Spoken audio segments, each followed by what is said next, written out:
just my children and my wife.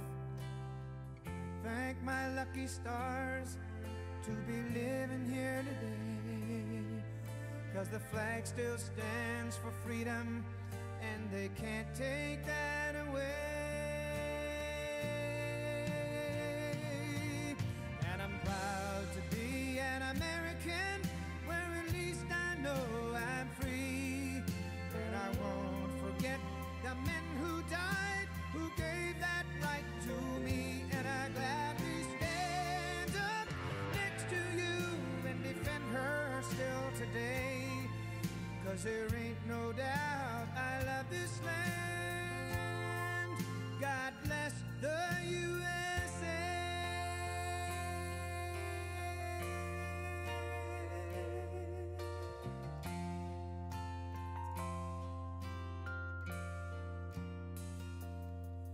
From the lakes of Minnesota to the hills of Tennessee, across the plains of Texas, from sea to shining sea, from Detroit down to Houston and New York to LA.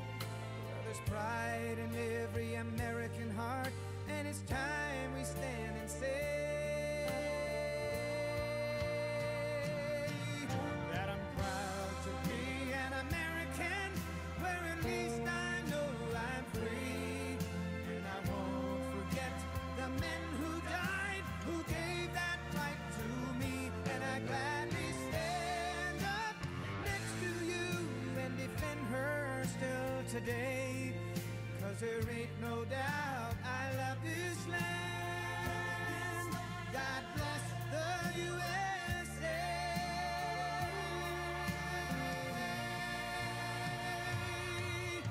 And I'm proud to be an American, where at least I know I'm free. And I won't forget the men who died, who gave that right to me. And I gladly stand up next to you and defend her still today, 'cause there ain't no doubt I love this land. God bless the USA.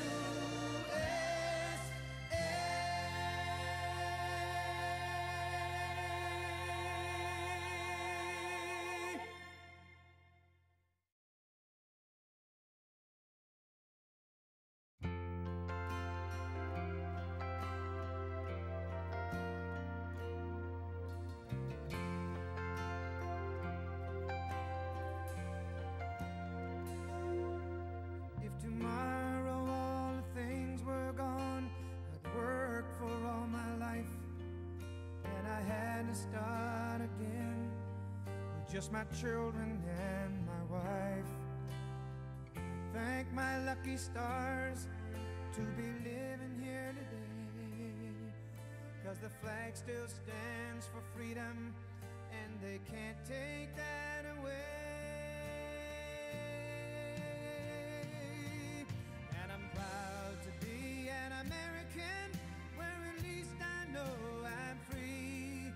And I won't forget the men who died, who gave that right to me.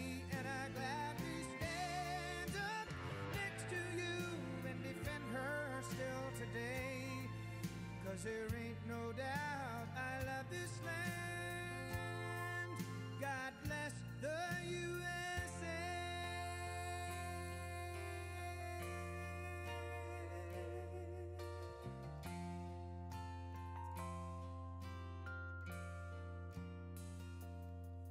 From the lakes of Minnesota to the hills of Tennessee, across the plains of Texas, from sea to shining sea, from Detroit down to Houston and New York to LA.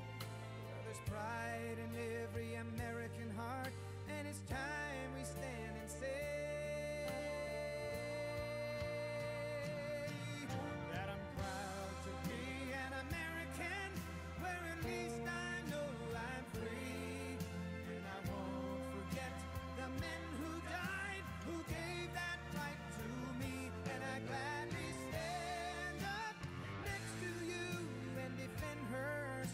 today, 'cause there ain't no doubt I love this land. God bless the USA.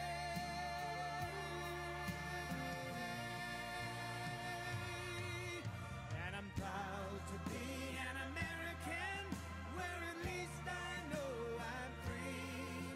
And I won't forget the men who died, who gave that right to me. And I gladly stand up next to you and defend her still today, 'cause there ain't no doubt I love this land. God bless the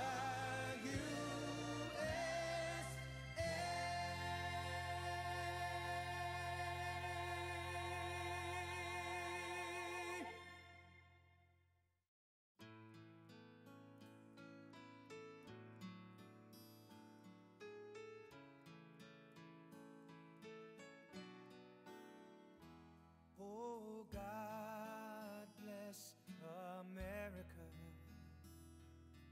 land that I love. Stand beside her and guide her through the night with the light from above. From the mountains to the prairies, to the oceans white with foam. God bless America, my home, sweet home.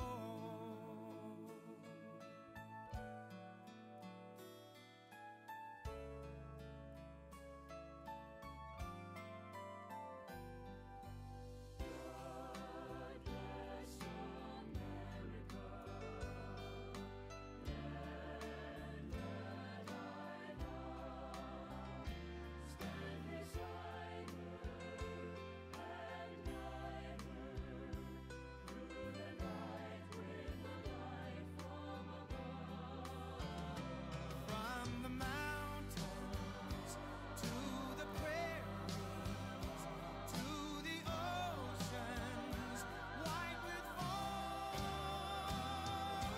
God bless America, my home, sweet home. God bless America, my home, sweet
Hello, hello, everybody.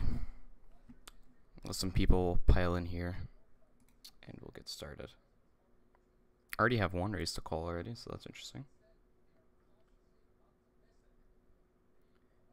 you'll see up in the top left we have the House area, and then we have the Senate as well. So you can just look there if you're a little bit behind on things.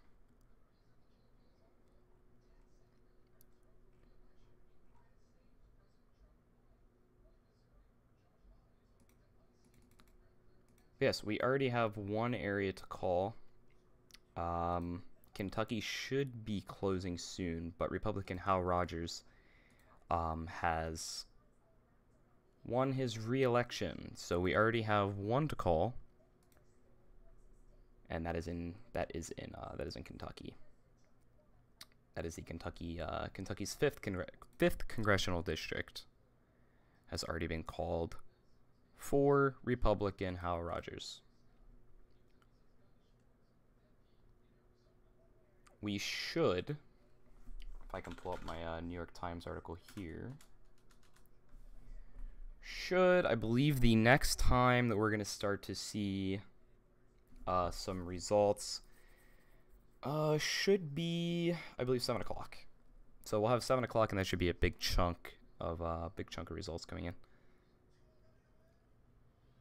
So it's 218 for control. If you're not sure, as you can see there, 218 for control for the House, and it is of course 50. And there you can see the current updates for both for the Senate and the House. Let me go ahead and get some audio here for my one live stream.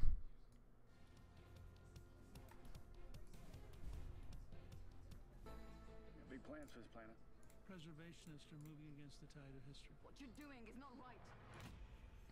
What right do you have to deny the future? Things will start to kick up here in a bit. What's up? It's go time. How are you? Welcome to the stream. Thank you for coming in. Still kind of trying to get things sorted out here. But you'll see at the bottom left, bottom right, we have some streams. Yo, what's up, Griff? How's it going, dude? Yeah, we have some streams at the bottom left, bottom right. You got CNN, Fox News. Sorts out both sides, please both sides, so I figured that'd be good. But yeah, just gonna kind of wait for things to start kicking up here. About 7 o'clock, we're gonna have a ton of results coming in. But something I wanted to kind of touch on, in Harris County, Texas, there was a lawsuit filed actually against the county, because there were some polling locations that weren't opened on time this morning. So there was a lawsuit filed. I believe it was Texas something Justice for the People or something like that. Some kind of group filed a lawsuit, and they actually won the lawsuit. So polling locations were extended. Voting hours were extended for that county. So they'll be open a little bit later. Just that specific county, just that specific area. We'll go on a little bit longer. So this is interesting here. Elant News just posted. There are some reports coming in that Florida Republican Governor Rick Scott could be the next senator, which would be very interesting. As he states there, if that report is true, Republicans will almost definitely maintain control of the Senate. But of course, like I said earlier, I don't take too much stock in exit polls and all these kinds of polls and stuff like that. I just kind of like to wait and see what happens. But that is very interesting. I will keep my eyes on that for sure. Be very interesting to see how the Senate goes. I do believe, in my own prediction, I do believe that the Republicans will win the Senate. The House is where things start to get a little bit interesting. I'm not quite sure how the House is going to go as of yet. I think by about 7:30, 8 o'clock, we might have a good indication of the way things are going to go. But as more people start to pile in here, here's current results. You can see them on the bottom left. You can see them at the center of the screen as my dog starts barking. Wonderful. BRB.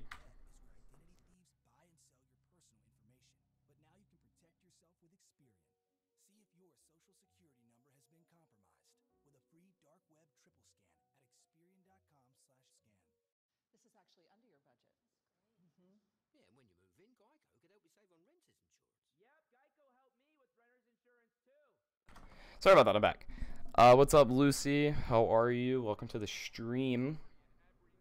Still trying to get things a little bit sorted out here, but I believe we're good. Got both streams at the bottom left, bottom right, and everything is updating up at the top left, so that's good. But yeah, we'll see about the whole thing with Rick Scott. I'm not quite sure how that's gonna go, but we shall see. But like I said, I think that the Senate will go to the Republicans. Not quite sure, but we'll see how that goes. It's always interesting. The House, like I said, will be the key one. Will always be the key one, because that's the one that really could go either way. As you can see there, Elon just posted how Rogers is projected to retain his seat according to the AP. First polls, as you can see there in the bottom left, about 18 minutes until 7 o'clock polls come in, which are going to be the most interesting ones because it's going to be the biggest chunk. It's going to be the biggest chunk of projections for a lot of areas. I believe Pennsylvania closes at 8 o'clock, so we got about a whole other hour until Pennsylvania closes. But York County could be a very interesting county for the House, so that's going to be interesting to see how that goes. All in all, it's going to be a very interesting night. Either way. Going to be very interesting. What's up, Lil Devo? How are you, dude? Welcome to the stream, man. Welcome to the stream. Later on here, I might hop in a Discord server with a group of friends, kind of chat for a bit once things start to die down. So we'll see how that goes. Gryffindor, if you're here, go ahead and tell everybody to stay in the Discord chat for a little bit, because I might hop in later. You guys just have to be good for the stream. Don't be stupid.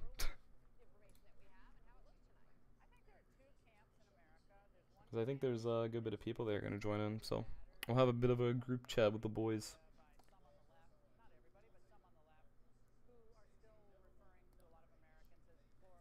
Going to be a very interesting night. There's a lot of projections. And just in case you're curious, as you can see here, the New York Times has stopped their paywall. So you have 2 days to kind of hop on there and see what's going on, and you have a couple of days to kind of read some things too if you prefer reading the New York Times. That's nice. This is interesting. I've seen there's been a lot of bad weather in a lot of these polling areas. It's very interesting to see how different areas respond to weather. There was a report earlier on local news that said that Democrats are a little bit more weather sensitive to the Republicans, but we shall see how accurate that is. Obviously, you can see there's a ton of rain just pouring down. There was some rain here all day, but didn't really seem to impact any polling locations. Polling locations in this area were still pretty busy for today.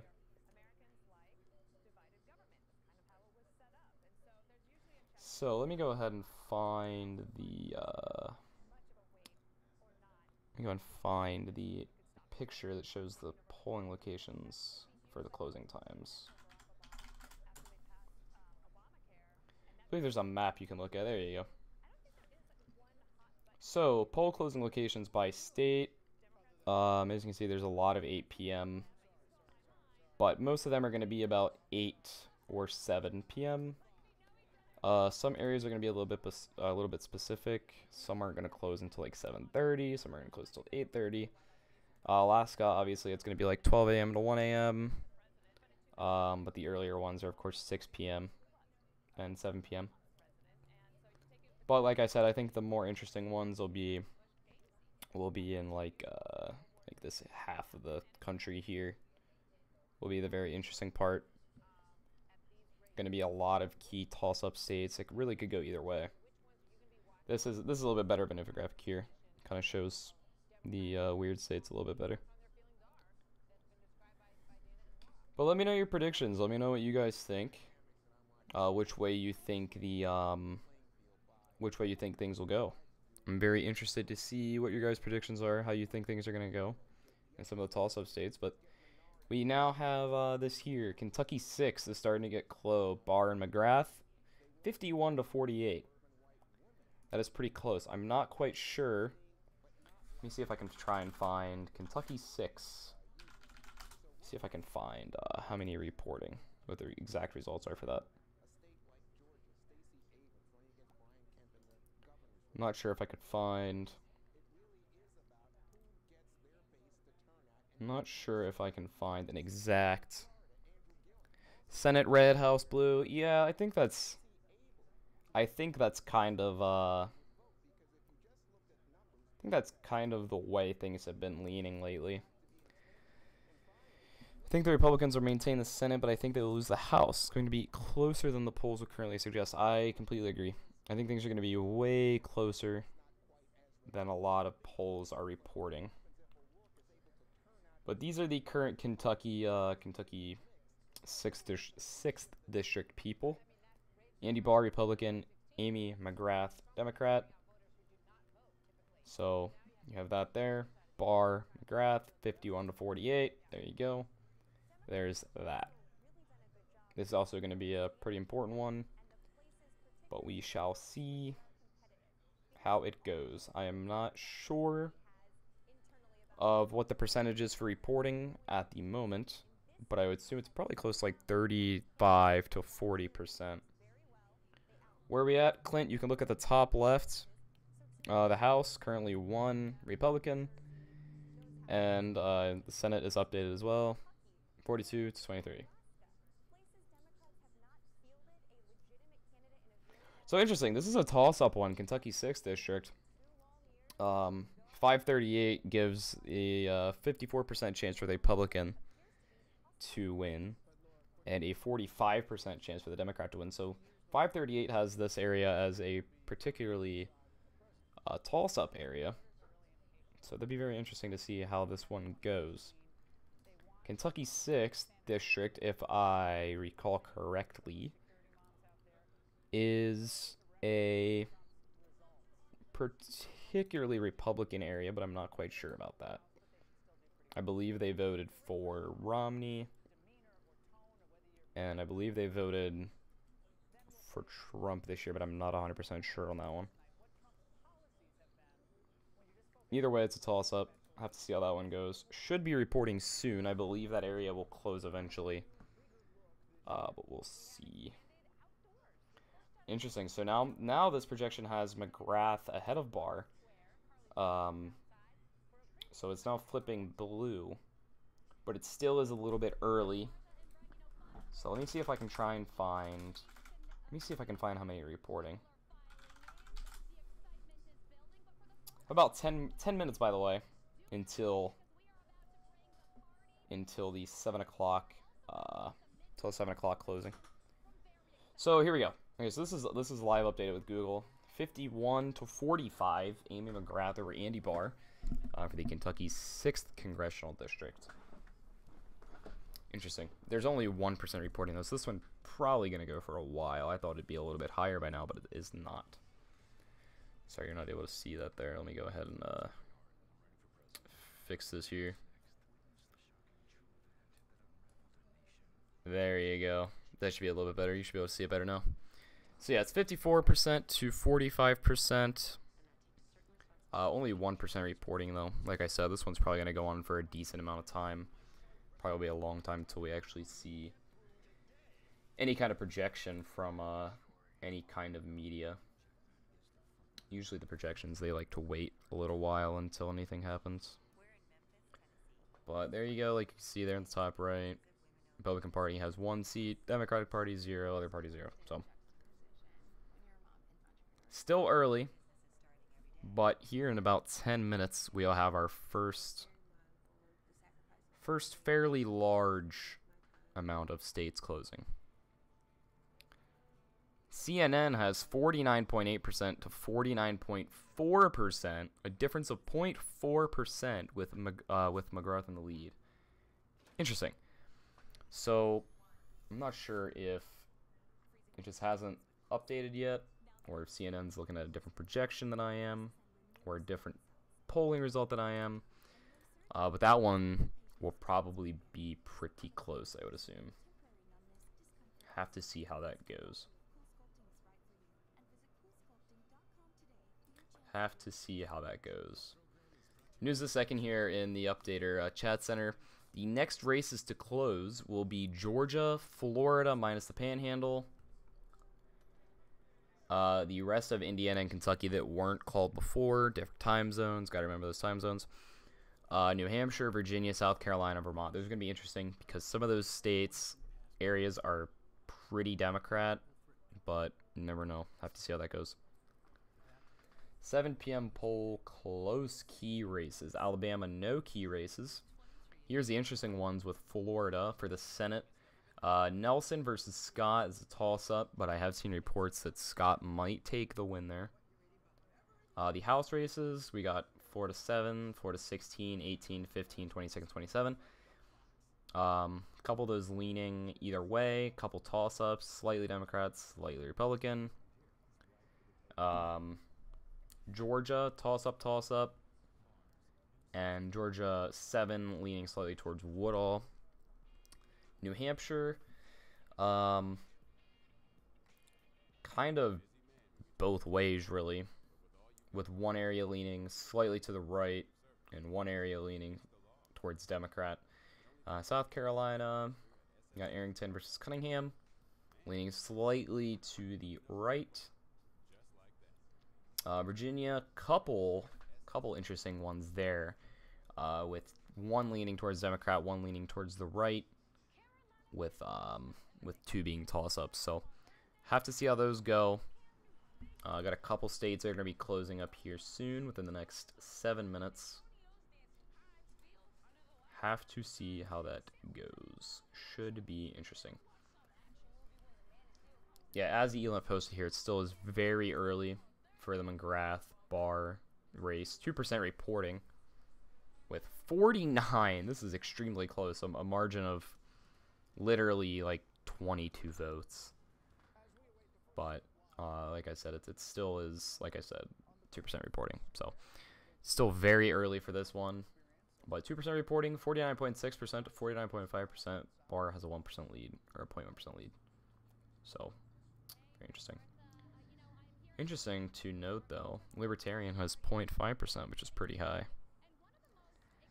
Yeah, Russia international news, we don't really, we don't associate with that guy. You can put it that way. Not a big fan of that guy. Most of his stuff isn't very accurate. But as of right now, for the people that are just joining in, the first congressional victor of the night is Hal Rogers of the GOP in Kentucky 5. I can go ahead and pull up his area here. He beat Kenneth Stepp pretty hard. Beat him pretty bad. 79.7 to 20.3, 4% reporting. That was projected to go in the direction of Hal Rogers. Hal Rogers.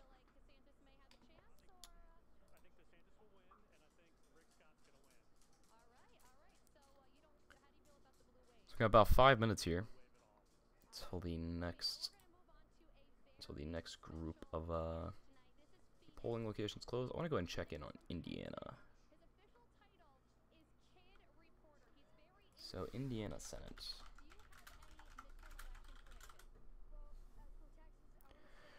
Interesting. So Mike Braun has a pretty substantial lead. 20,000 plus. 59.4, 36.6 over Joe Donnelly.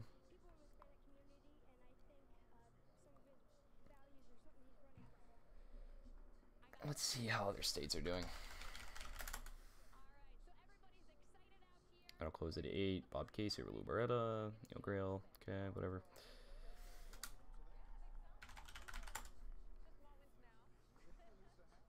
And those will close eventually as well. So right now we have Indiana.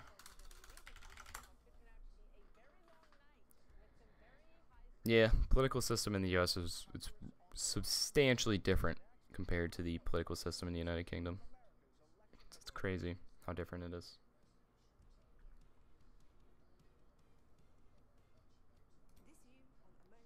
About 4 minutes now until we start seeing some more places close.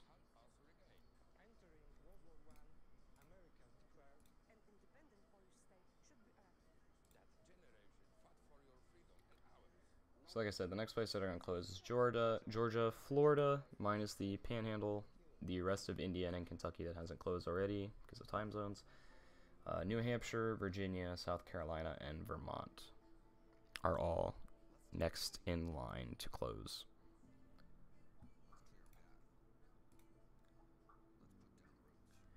I'm not sure why my stream is not picking up audio for some reason.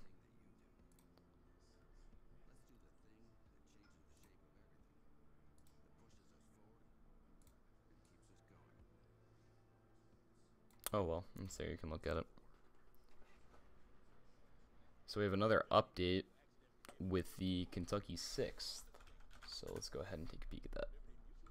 Still very close, difference of about 250-ish votes. 50.2% to 48.9%, Kentucky 6th Congressional District. Only 3% reporting, so still super early, and based off the way it's looking now, it might be too close to call. Mic a little too quiet? Alright, let me bump it up a sec. Griff, can you let me know if that's better? I toned it down a little bit because I was looking on my other screen. It said I was clipping into the yellow, so I'll bump it up a notch. See if that works a little bit better. All right, wonderful, thank you.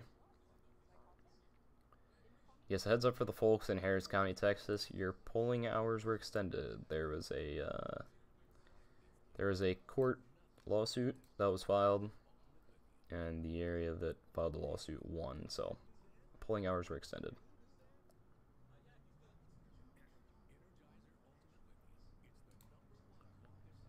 Alright, we got about 2 minutes now until some more polling centers close.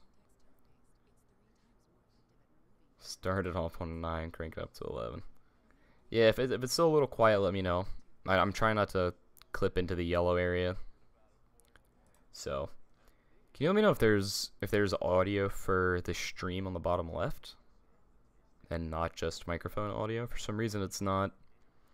I have a stream going on the bottom left, but it's not picking up the audio for said stream for some reason. Interesting. Yeah, it says there's 0 desktop audio. I don't know why.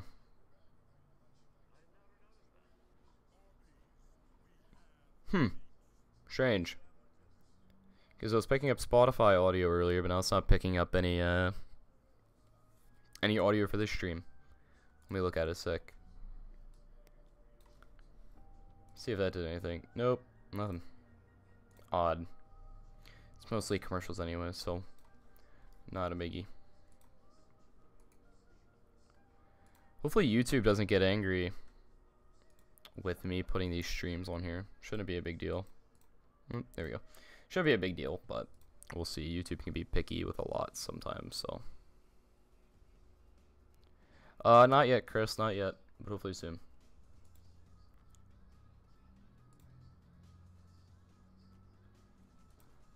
Let's see what AP Politics has to say. See if they're updating anything yet. No, 20 minutes.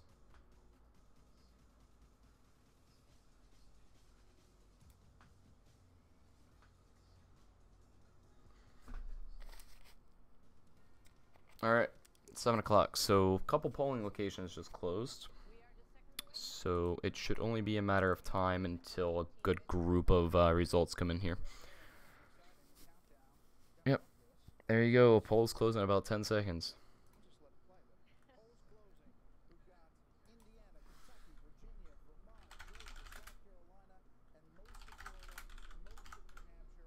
Let me see if anything is reporting yet. No, nothing's reporting yet, but should be only a matter of time until some of these places start coming in. Yeah, good idea, Griff, good idea. Yeah, it is. Alright, so CNN already has a projection. Bernie Sanders is projected to maintain control. Virginia Senate, Tim Kaine is projected to be the winner there for Senate. Indiana still too early to call. That's Joe Donnelly and Mike Braun. That one we had one here a little bit earlier. So there's still a couple ones that are still a little bit too early to call, but it does appear that Bernie Sanders and Tim Kaine will win their Senate races in Vermont and Virginia.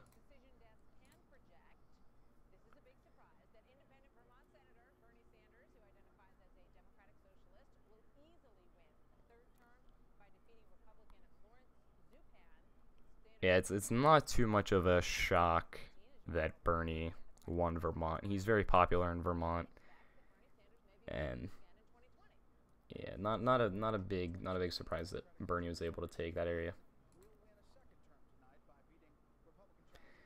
Tim Kaine, I don't know too much about that area, not enough to really say which way that should have went, but so interesting. Henry McMaster is projected, Republican Henry McMaster is projected to win in South Carolina as governor, defeating Democrat James Smith. So we should start having some updates come here on the top right with some more updates for different numbers. But as you can see on the bottom left, it is currently 2-2 in terms of the House. There you go, just updated on the top right. 2-2, Democrats have 2, Republicans have 2. And I believe Senate updated as well, 42-24. So that is the absolute latest. Now 6% reporting in Kentucky's 6th Congressional District. 50.5% to 48.4. Andy Barr 48. Amy McGrath 50.5. So we have 2 projections already. Actually 3 projections. And we should see more soon. Let's see what's going on in Florida. Nothing yet, as I would expect. It'll probably be a while until we start seeing any kind of updates with Florida.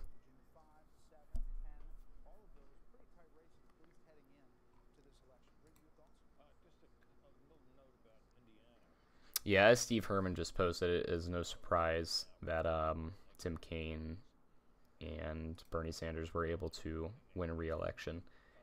It's kind of what a good bit of us predicted. Obviously, pretty popular in their areas, so no surprise there.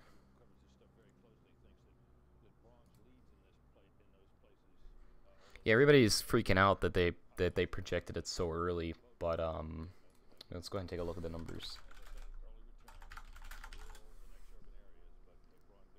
Yeah, they're already projecting because of how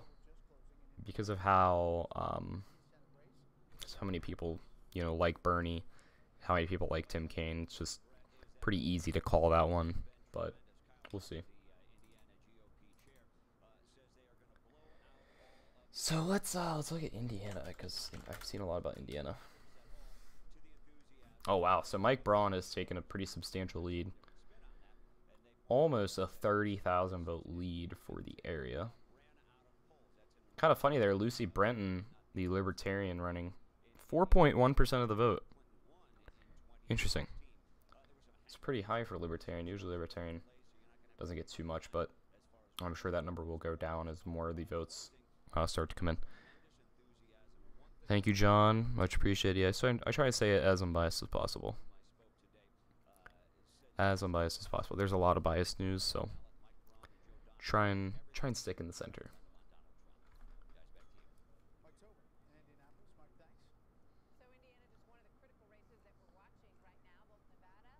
Yeah, if you're watching Fox, Indiana has been a very, very interesting area. But I'm very interested to see how Pennsylvania goes. Pennsylvania's going to be very interesting for the Senate race. Bob Casey and Lou Barletta are the senators that are running against each other.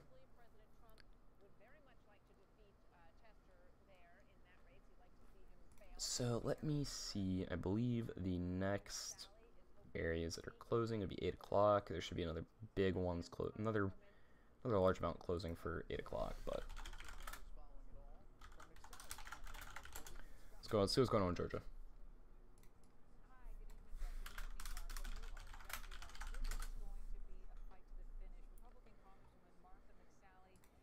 What's going on in Georgia? for some results. Nothing really yet. Probably gonna wait for some more results to come in before they start reporting, as expected.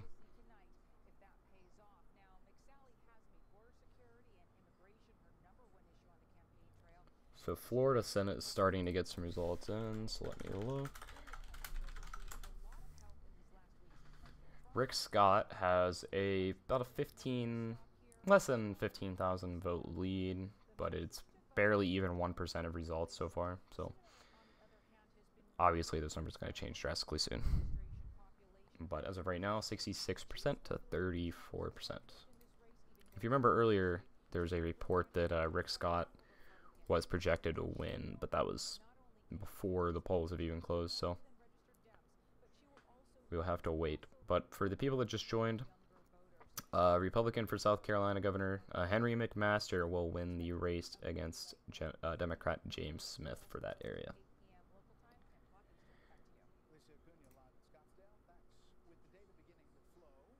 And I would like to, if I can try, just see what the difference is. Oh, so it's another one of those things where they haven't even really gotten too many results, but they are just assuming right out the bat that he's going to take the lead. So it's 0% of precincts reporting, but it's very similar to what happened with Virginia or Vermont and a couple other places with Tim Kaine especially. They just assume that they're gonna maintain control just based off the area. Yes, this is where we are. This is where we're at right now. 2 Republicans for the House, 2 Democrats for the Senate, 42 Republicans that's for the House, 42 for the Senate, 25 for the Senate as well for Democrats.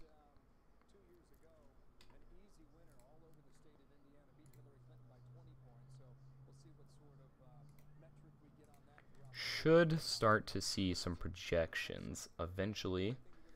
As you can see there by NTS, Virginia Democrat Tim Kaine has been reelected to the Senate, as a projection that we saw earlier.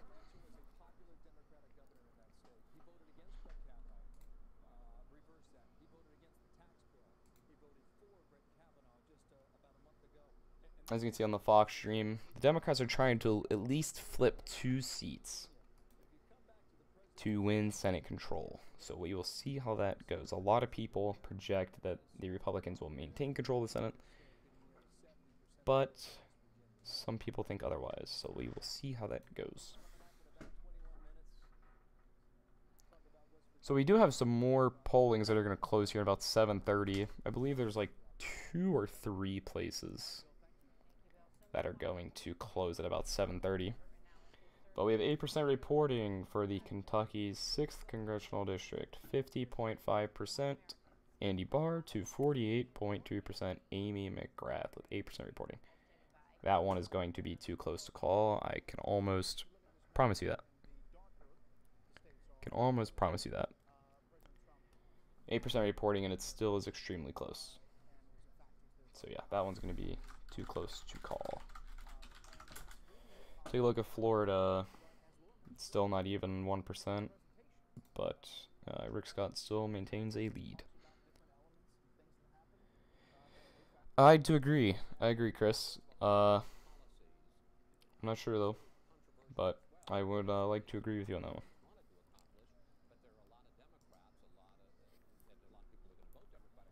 We shall see what happens. The stock market did pretty well today. Was up pretty high. But as you can see, a lot of places have the Florida Senate as a toss-up. The RCP average, Real Clear Politics, has Bill Nelson, the Democrat, as a 2.4 point favorite. But like I said earlier, we have seen quite a lot of reports that Rick Scott was going to win, but we will see. This one I don't think is reporting anything yet. for Florida's 7th district. Let me go take a look.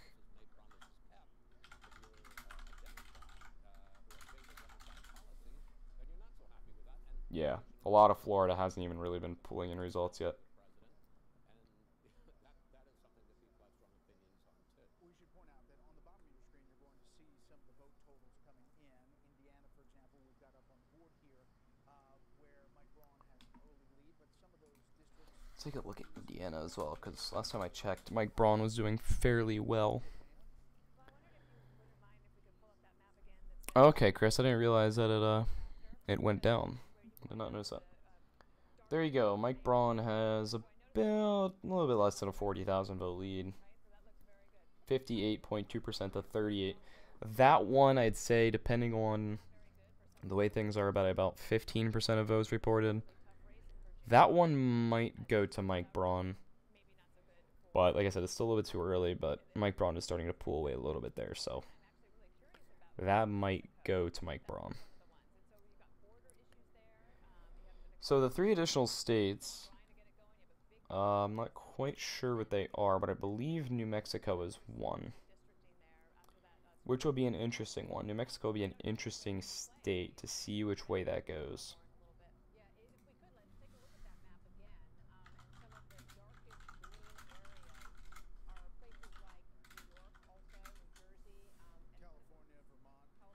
Take a look at this map here again by Politico.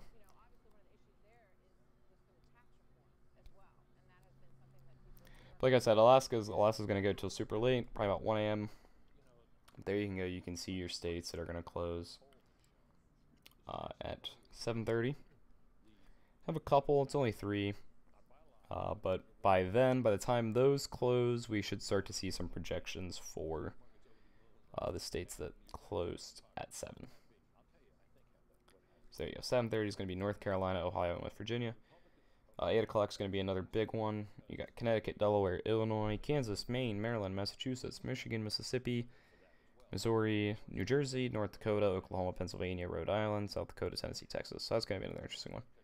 New Mexico does not close until 9 p.m.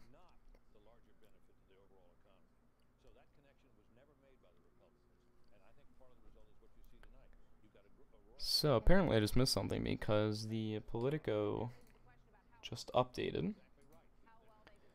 to, alright, interesting. So the Politico just updated. There must be a projection that I just missed because Politico now has Republicans at 4. Yes, there we go. Okay. So we have a projection. Republican James Comer has won re-election to the U.S. House in Kentucky's 1st congressional district. So that would put us at 4 Republicans to 2 Democrats for the House. So we should eventually start to see some of these other news places begin to show that projection. And there you go. There's another one there. Republican Daniel Webster has won re-election to the U.S. House in Florida's 11th congressional district. So that puts us at 5 Republicans now in the House to 2 Democrats. 5 to 2. So we have a good chunk of here that are starting to come in. So let's take a look at Florida's 11th and see how much he's won by.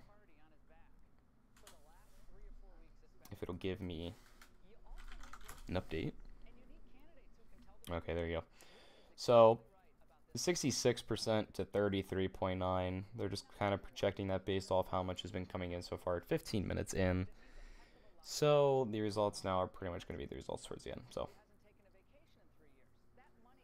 there's a population of 700,000 for Florida's 11th congressional district. So should see a pretty decent voter turnout there. So like I said, there's your results. 5 Republicans, 2 Democrats for the House, 42 Republicans to 25 Democrats for the U.S. Senate. That is the absolute latest at the time.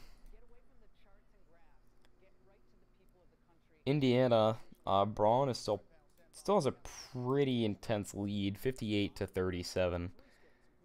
I gotta imagine by about 10% of the votes reported, 10 to 15% of the votes reported, that is eventually gonna be called. So we have another one now too. Republican Ted Yoho has won re-election to the U.S. House in Florida's 3rd congressional district. So I believe that would be all your 5 there. So we had 2 plus the 3. There you go. So Kentucky 1 was called as well. Let me go and look at Kentucky 1. Yeah, there you go. James Comer had a pretty substantial lead there in an area that isn't too heavily populated.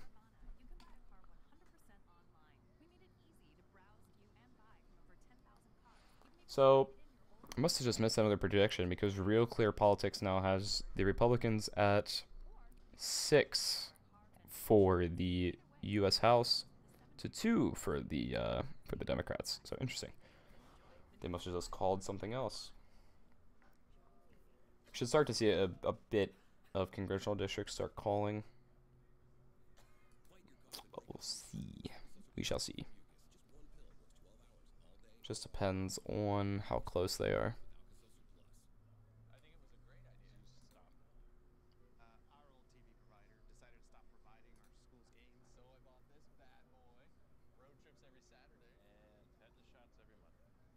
Yes, the latest one I do believe is Ted Yoho for Florida's 3rd congressional district.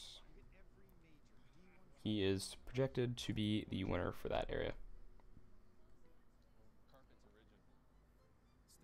Yeah, there you go. It's just now updated on the top right of the screen.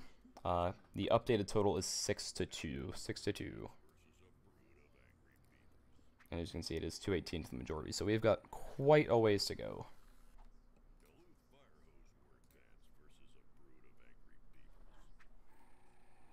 And if you're curious, when this loads, it'll show your map for all the areas. In terms of what areas have voted red, in terms of what areas have voted blue. Yeah, we have quite a ways to go yet. But the GOP has held so far in Florida's 11th and 3rd district. The GOP will hold, and the GOP will pick up in Florida's District 8. So that one was a difference of 17. Interesting.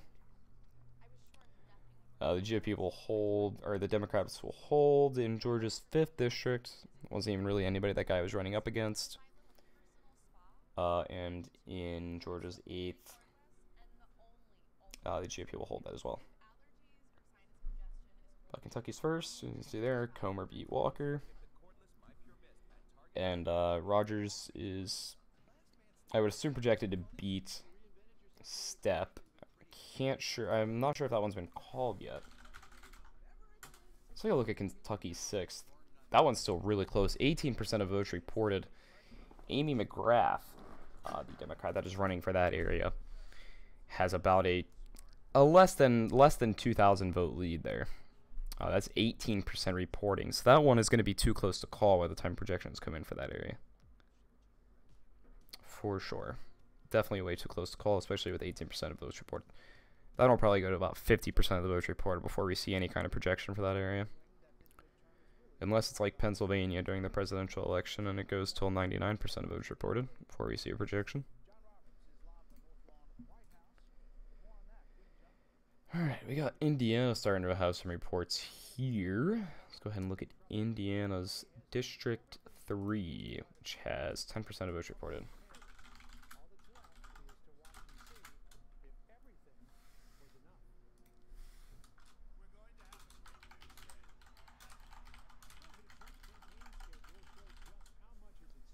Alright, so that's 10%. Jim Banks up against Courtney Tritch. Jim has about a actually more than a 13,000 vote lead there. It's 10% of votes reported. Depending on how the next batch of votes comes in, that might be called towards Jim, but I'm not sure. That one could go either way depending on how the next batch of votes comes in. But I would not be surprised if that one is projected to go into the direction of Jim Banks. But I must have just missed another projection here because it does look like a Democrat in one area was projected to win. Yes, there you go. Democrat Al Lawson has won re-election to the United States House in Florida's 5th Congressional District. So let's go and take a look at that.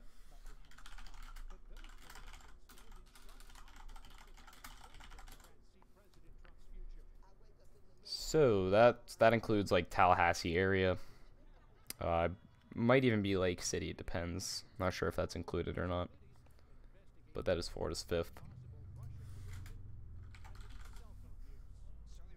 So Al Lawson handily beat Virginia Fuller there, 76-23. About 20,000, more than 20,000 vote lead. So that one is projected to go to Al Lawson. So the current total, 6-3, but there must have just been another projection because there is another projection that just came in.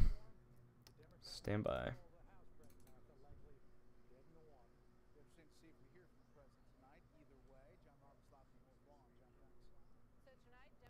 There's another projection that I'm not sure where, but it currently stands at 7-3 for Republican and Democrat for the House.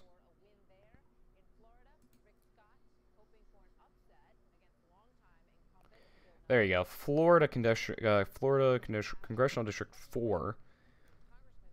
John Rutherford was of the GOP was reelected. So the current total is 7-3. Republicans at 7, Democrats at 3 for the U.S. House.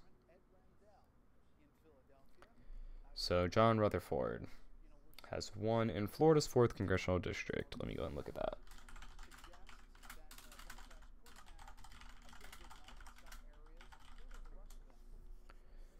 So yeah, he as of right now has about a 24,000 vote lead. So he would be projected to win that, and that would put us at 7-3. Oh, now 8-3. Another projection. If I can find where. There you go. Republican Brett Guthrie has won re-election to the United States House in Kentucky's 2nd Congressional District. So it is now 9-3. So there was another projection, according to the Associated Press. So the latest one was Brett Guthrie, but now there's another one coming in here, which would put us at 9-3.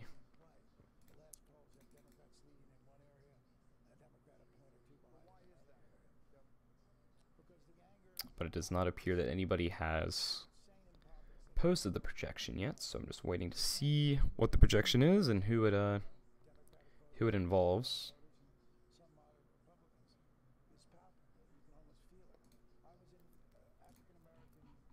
Let me see here if I can scroll back up on RCP.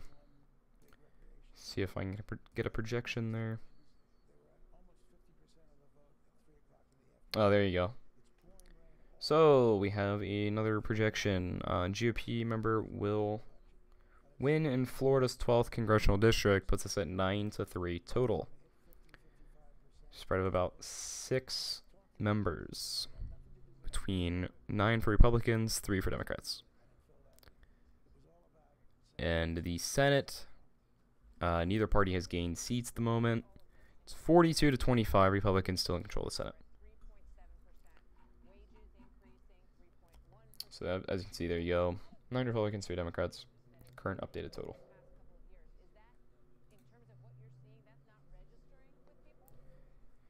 And I believe we should see another projection soon.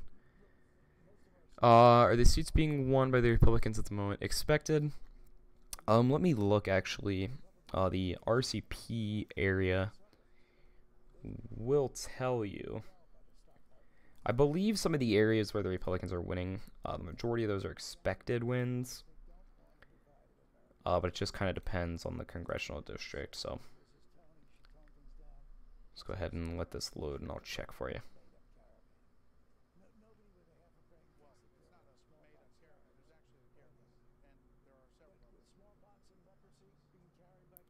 Should have another projection coming in soon, but I'm just going to wait and see.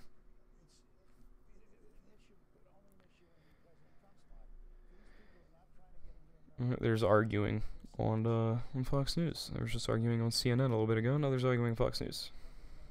Good times, good times.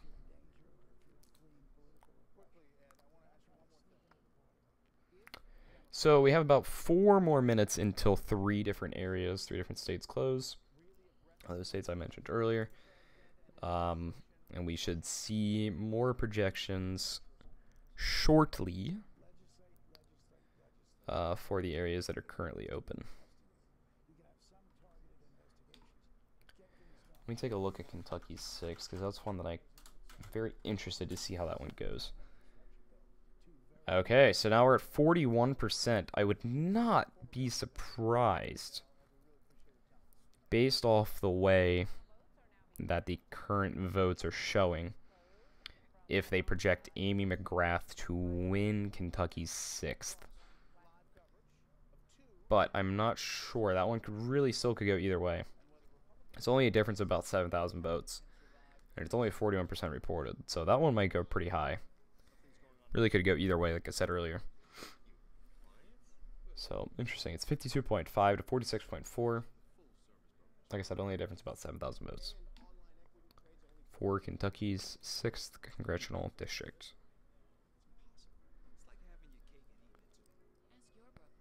That is true, Chris. Good point. That is true.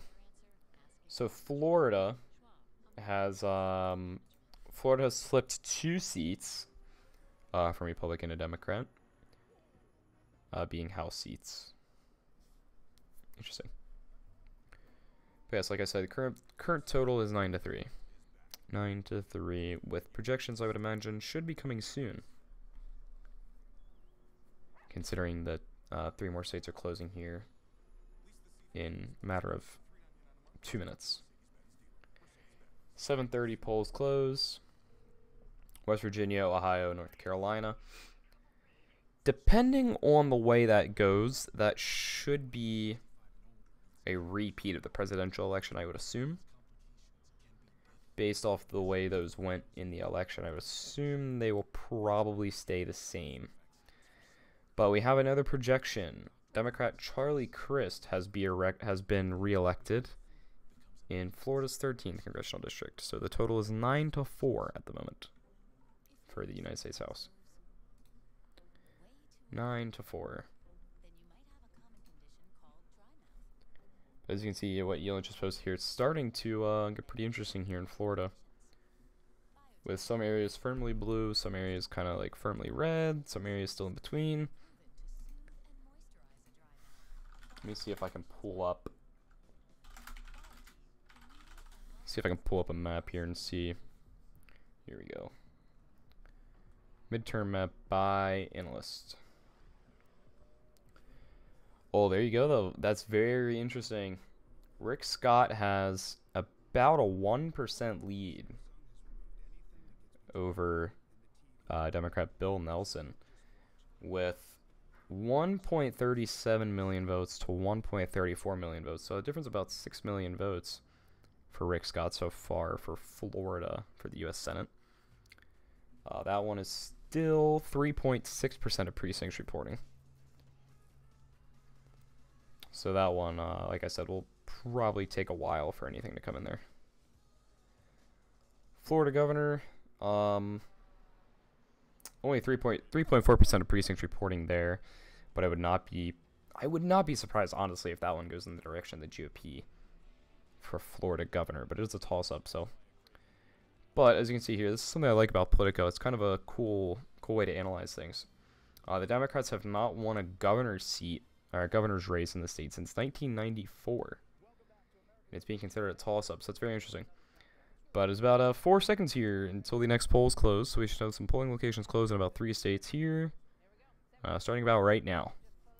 So anybody that's still in line in those 3 states,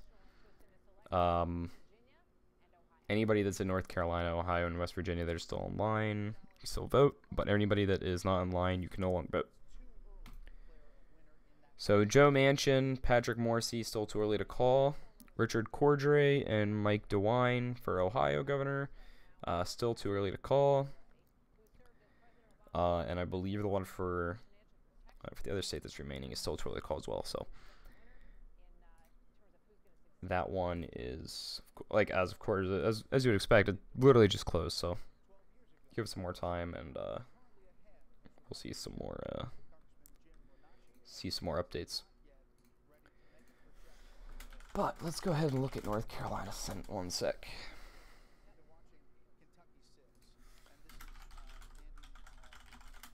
And Kentucky 6 I want to look at as well, because that's 42% now. So Amy McGrath is starting to pull away for Kentucky 6th. As you can see there, the Fox News just updating. That's very interesting, actually, the way that's going. 52 to 46. Interesting, Chris. Good point.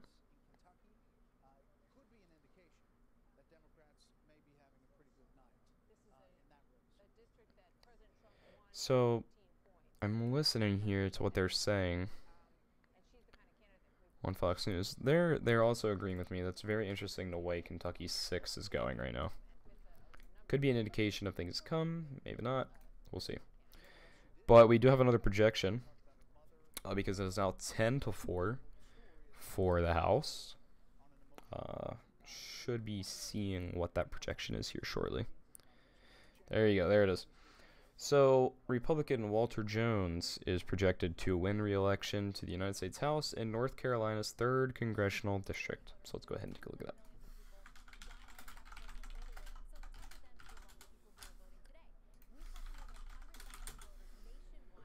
So, yeah, it's Walter Jones. He's pretty much the only person running in that area, so that is to be expected, you could say. But I want to check this out for Georgia. So there's only 1% reporting, but Brian Kemp so far has a pretty strong lead on Stacey Abrams for the gubernatorial election results. Only 1%, but interesting. Because this is the area where there's been a lot of accusations of voter suppression and things of that sort. So Georgia will be an interesting area to keep an eye on. A lot of people, a good bit of people that voted in Georgia said that it wasn't too big of a big deal for them, but I don't really think the accusations of voter suppression are really going to affect results.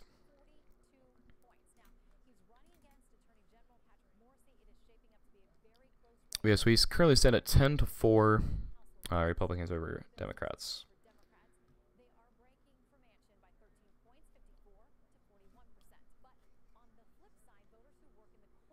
The GOP now leading in seats within the U.S. House for the first time tonight, 13 to 11. Interesting, interesting.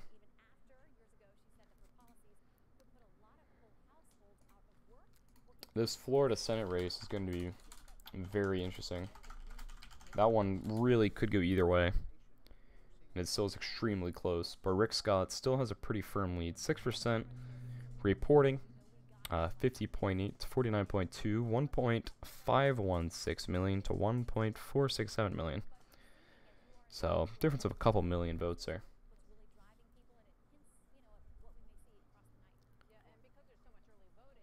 I'm just very interested to see if the way these patterns are going, if they're going to stick throughout the night.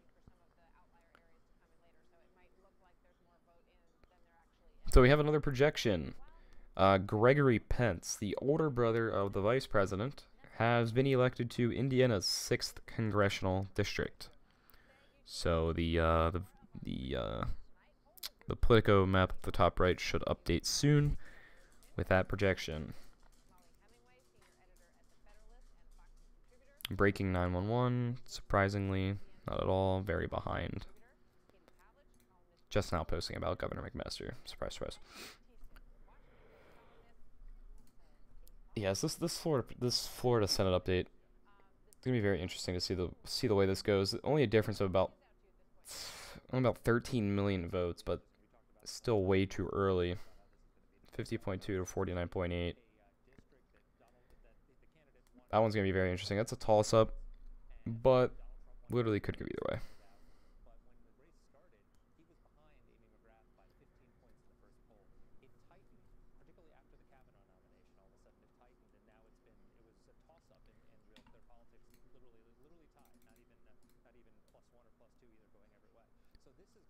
Well, there was another projection. Yes, there it is. Democrat Darren Soto has won re-election to the United States House in Florida's 9th congressional district. So the updated total for the United States House is now 10-5. 10-5. So in total, 15 House seats have been called so far. I would assume we're going to see another fairly large batch of projections here soon, I would assume, because a large group of areas should start to be called. Kentucky 6th might be called any minute now, because there's only a difference about 5,500 votes, but with 50% reporting, I'm not quite sure. That one could be called any minute, depending on what they decide to do. I'm sure some places are going to project it earlier than others, but we'll see.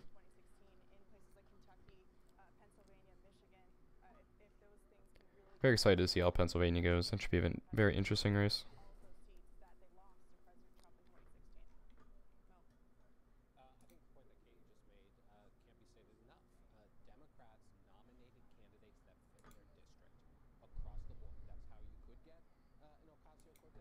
Is Godly Psycho still in here by any chance? I'm curious to see if he's still in here.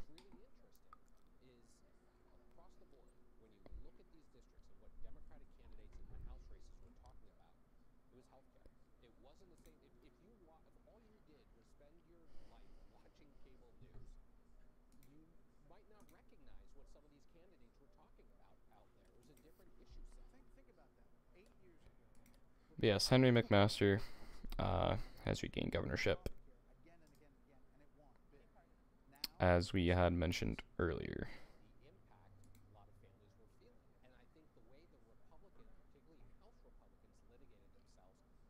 So now we have another projection. It's now 10-6 for the U.S. House. I'm going to see where the Democrat, or who the Democrat is that was projected to win. Should be one of the areas that would just close, I would assume.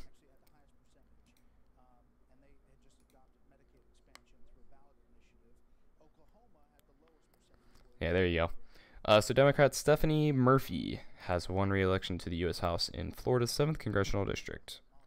So the current total stands at 10-6, 10 Republicans to 6 Democrats for the U.S. House.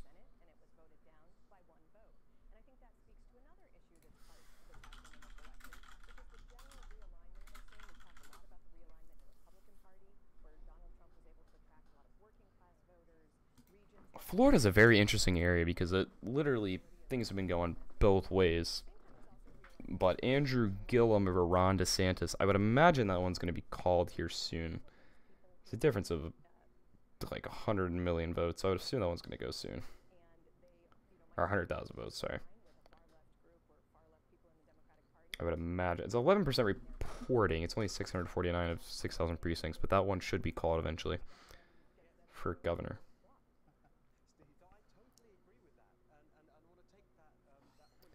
Interesting to note, if Andrew Gillum wins, he would be the state's first Democratic governor in 2 decades.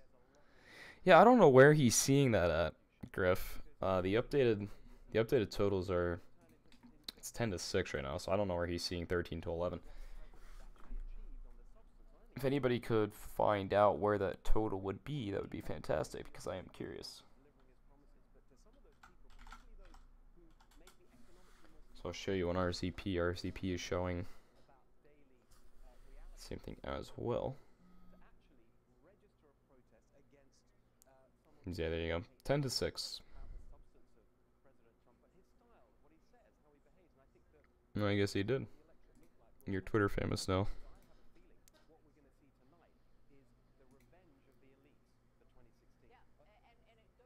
I'd imagine we're going to have another projection here soon.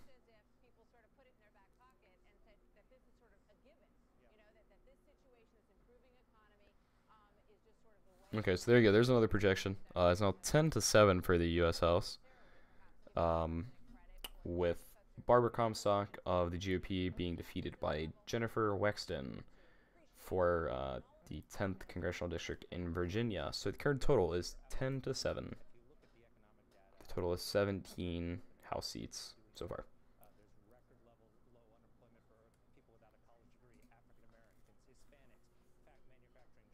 There you go. Updated total 10-7.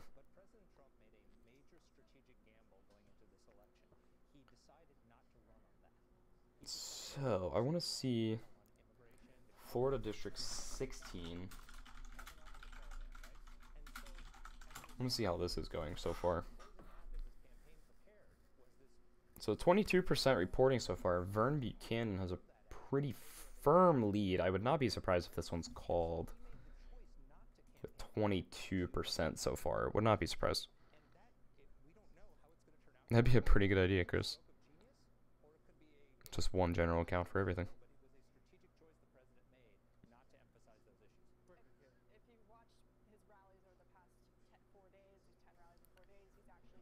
This one, man, I don't know. Well, with Florida 16th, really could go either way.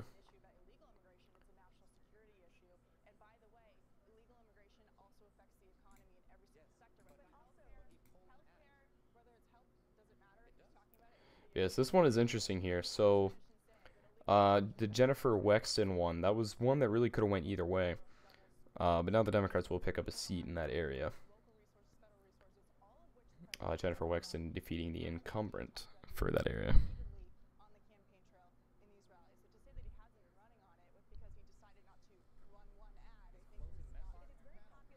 I appreciate that, Chris. All the guys, all the Intel people, you know that we work pretty hard on covering everything.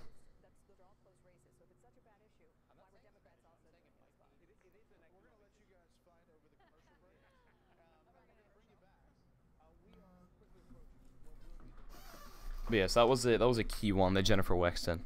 The Jennifer Wexton prediction or projection.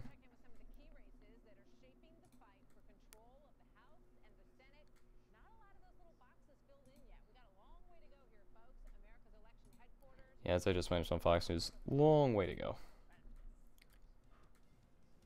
Still have the 8 o'clock ones here in about 15 or 16 minutes.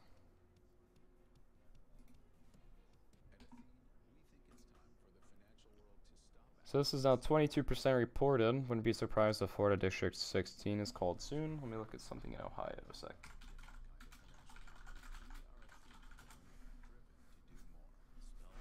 Oh, wow. Interesting. This is still early votes. But so far in Ohio District 12, Troy Balderson is actually down by 18%. Danny O'Connor taking an early lead. But if you remember back to this election during the special election, when this was going, there was an early lead for Danny O'Connor. So I'm gonna take that at what it's worth right now. But I believe there's another projection because it is now 10-8. So let me see if I can find another projection here. There you go. So, Democrat Joyce Beatty has won re-election to the U.S. House in Ohio's 3rd Congressional District. So, the current updated total is 10-8. I don't know what my stuff over here is doing, but it's all kinds of broken.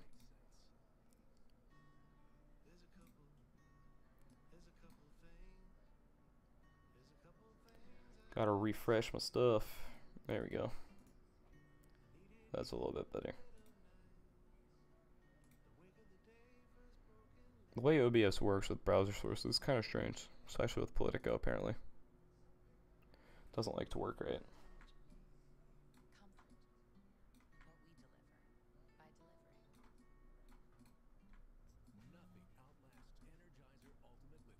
There we go. That's better.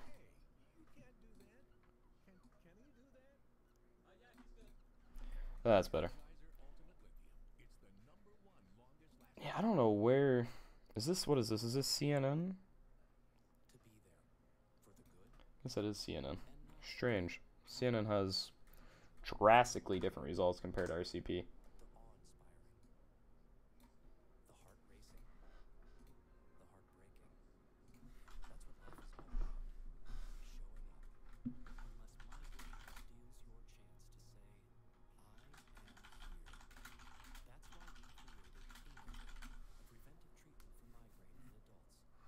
Alright, so we have another projection as well. It's now 10-9, so very close to being tied here for the House. Should have another projection here for the Democrats coming soon.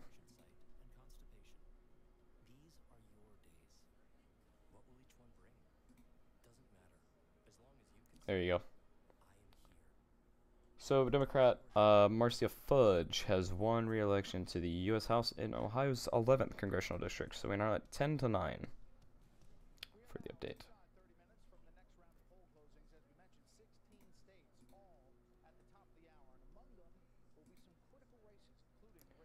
You can see in their bottom left about 13 minutes now until we have a update.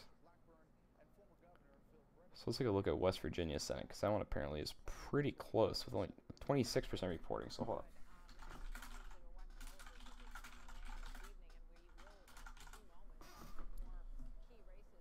on. Not Governor, hold on.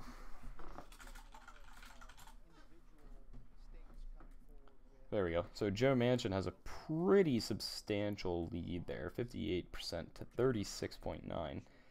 But it's 1% reporting, so that one's going to go on for a while, I would assume.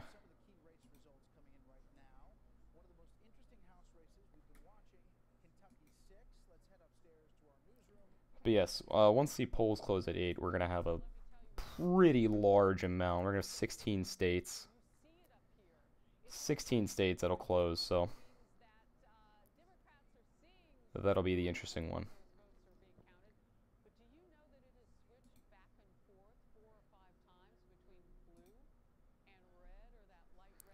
But so far, it's probably going to be a pretty close one here towards the end. Still kind of a little bit early to kind of tell the way things are going to go towards the end, but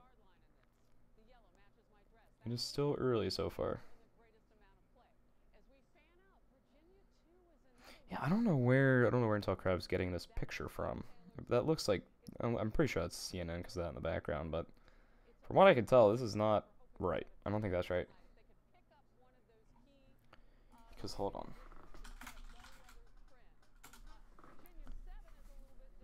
Yeah, we're at 10-9 right now. I don't know where. No, that's definitely CNN. Cause I can see the I can see that in the background. That's like the CNN logo, like CN and then N. But this is, that's not right. That is not right. Cause this is current update, you know, 10-9, not 18-15. I wonder if they have different projections than what everybody else has.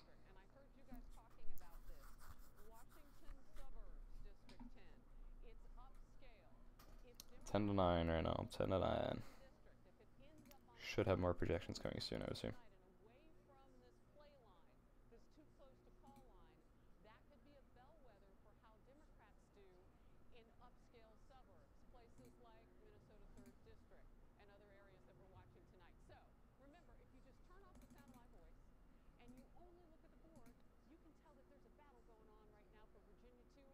So CNN now has a projection.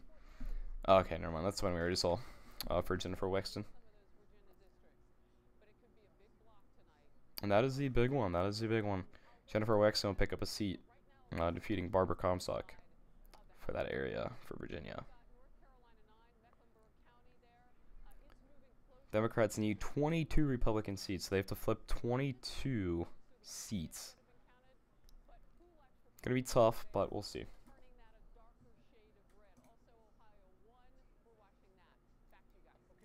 Let's see what's going to Kentucky 6. I haven't looked at Kentucky 6 in a while, and I imagine that one's going to be...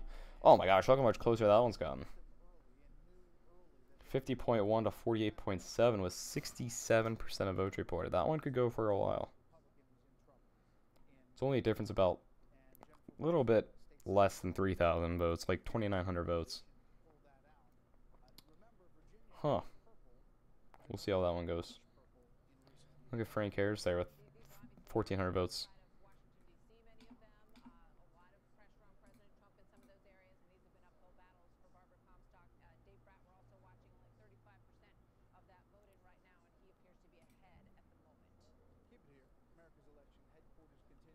Alright, so I can't tell if these are, I believe these are newer ones. Newer projections here. Representative Jackie Walorski, Republican, defeats Mel Hall, Democrat, GOP hold. For that area, Mike Waltz has defeated Nancy Soderberg, Democrat. And Vern Buchanan has defeated David Shapiro. So the GOP will hold all 3 of those areas. But there's another projection for the Democrats here. I'm going to see what that one is. Because there's now 10-10 for the updated House results. So have to see which area or which person was projected to get that win. We have about 8 minutes until the polls are closing in 16 states. So I'll have Pennsylvania, a couple other big ones too, I believe South Carolina. So a couple big ones. Yeah, Wexton beating Comstock. That was one that I don't think a lot of people saw happening. It's a big one. Let's look at Florida for Senate.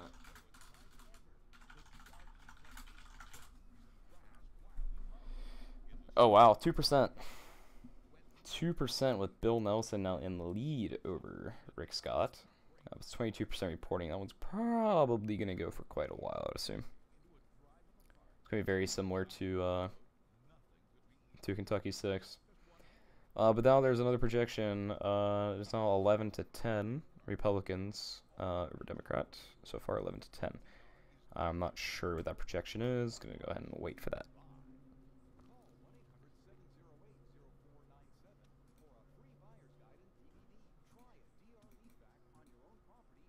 Yeah, Wexton beating Comstock. That's interesting.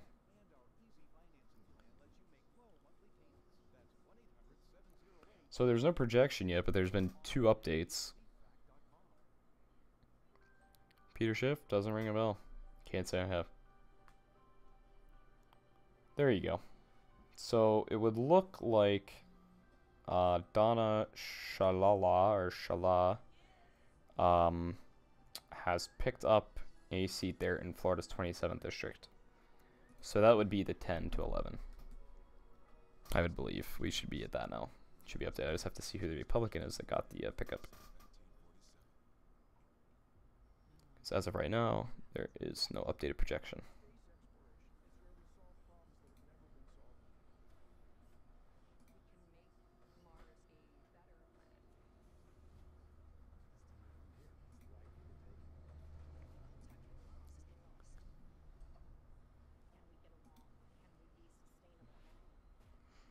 Alright, so the Democrats have gained Virginia 10th district. Let me see which one that is. So there's been a bunch of projections here, but I'm not quite sure who they were. We're now at 12-10 for the House. The Republicans in the lead still. Virginia 10th is Wexton, okay.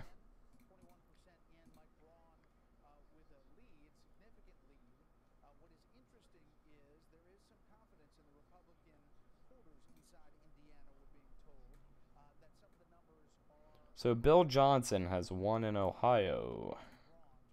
I assume he's the Republican that would give us the projection here.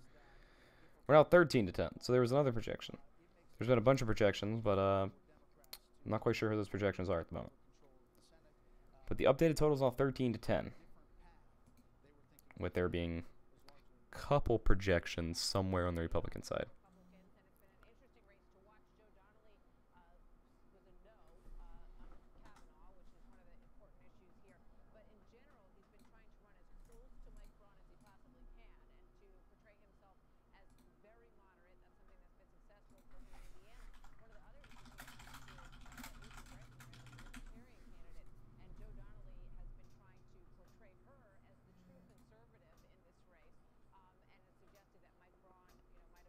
Yeah, I'm not sure where Mr. Intel Crab is getting his results from. The updated total as of right now is 13-10. 13-10 is the update. So Mike Waltz has defeated Nancy Soderberg, keeping Florida's 6th congressional district in the red. So there is one of your projections. Florida 6th is projected to go to Michael Waltz of the GOP. So there's another projection, and there's now one more that I'm not aware of. Yeah, it's going to be up and down pretty frequently, I would assume.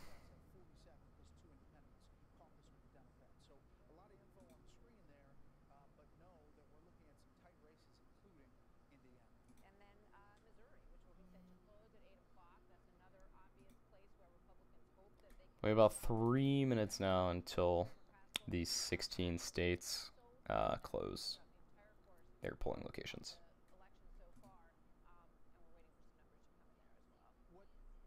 And we should see a pretty large amount of projections coming in. So Sherrod Brown has been the projected winner so far for Ohio Senate. Let me go ahead and take a look at that. That should be a pretty key one, I would assume. Interesting, so there you go. Sherrod Brown, Democrat, is projected to defeat Jim Renacci of the GOP, 60.8% to 39.2%. Difference of about 200,000 votes.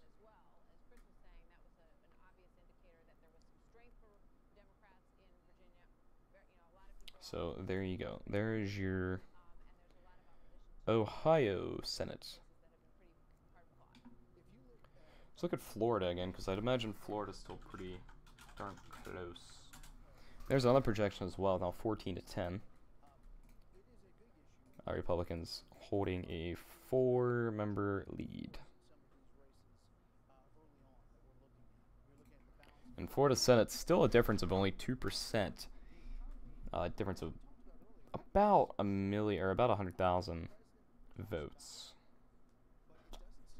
That one's going to go a while, I would assume. It's only 33% reporting. That one's probably going to go 60, 70%. They do say that. They definitely do say that, Chris.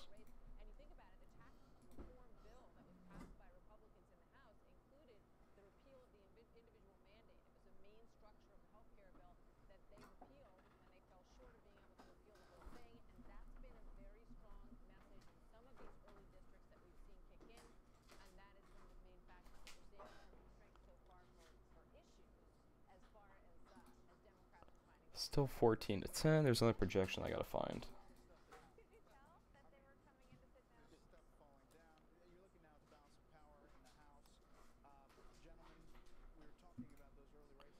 Make some of these videos a little bit bigger. I could probably make these bigger.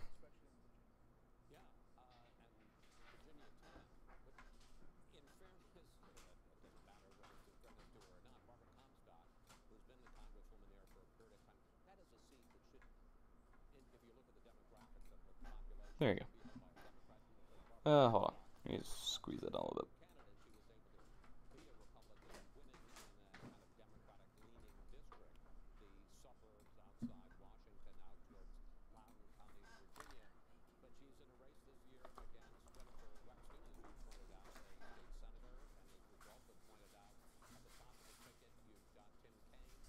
Still 14 to 10. Should have a projection soon, about 30 seconds until polling locations close in the 16 states.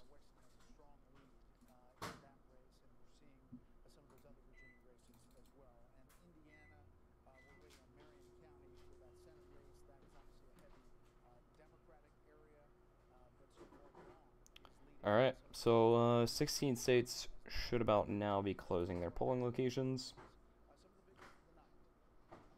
Now this will be the part that we will be paying attention to for a large amount of projections.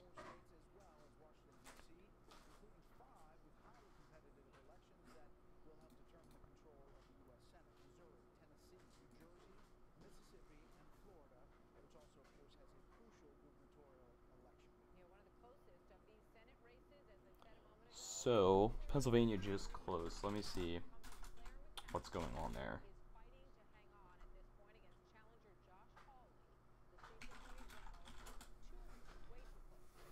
I doubt anything will be called this early, but we'll look.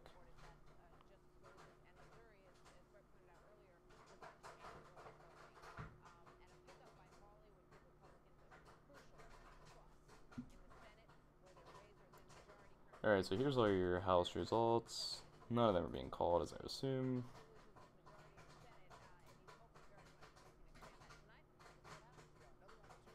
but it shouldn't be too long until we start seeing some of these start to come in.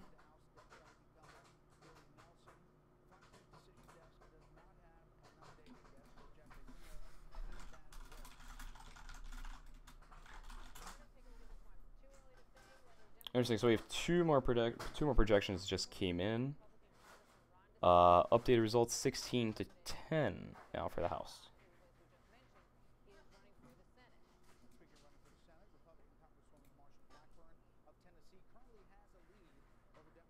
So Denver Riggleman has defeated Leslie Cockburn. I'm not sure the results. Maybe pull it up.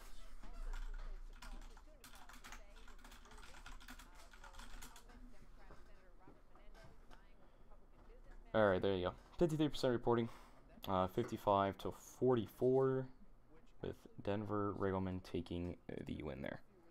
So we have a huge chunk of projections that just came in, about 7 of them, and all 7 of them coming in for the Republicans. So the updated, or for the Democrats, the updated results are 17 to 16 now for the House. The Democrats taking a 1-member lead.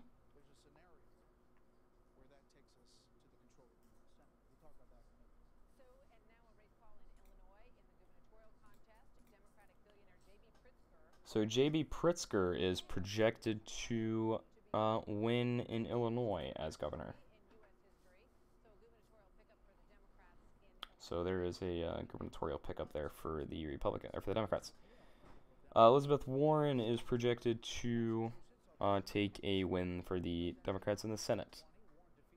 Not surprising. So Elizabeth Warren has won re-election. So Bob Casey for Pennsylvania has been projected the winner and will maintain a third term in Pennsylvania. And Chris Murphy is projected to win as well for the Connecticut Senate. So the updated results are the results that you see there on the screen. 42 to 30 for the Senate is the updated results.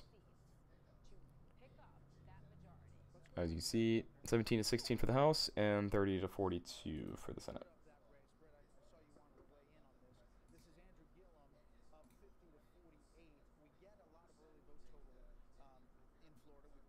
This Andrew Gillum race is very interesting. It's less than 2%, but I believe there's a good bit reporting.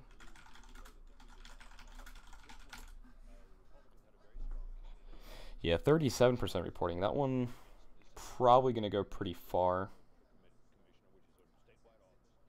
I'd imagine, because of how close it is and how little is reporting so far. I'd imagine that one's going to go pretty long.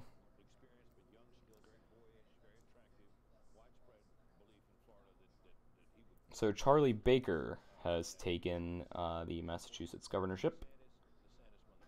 He's projected to win there, Republican Charlie Baker.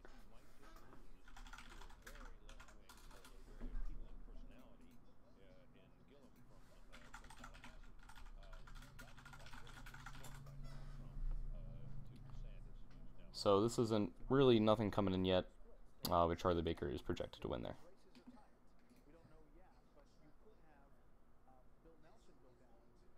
So there's another projection for the Democrats. It is now 18 to 16 for your total results. With Democrat Debbie Wasserman Schultz winning re-election to the United States House in Florida's 23rd congressional district. And Democrat David Price winning re-election to the U.S. House in North Carolina's 4th congressional district.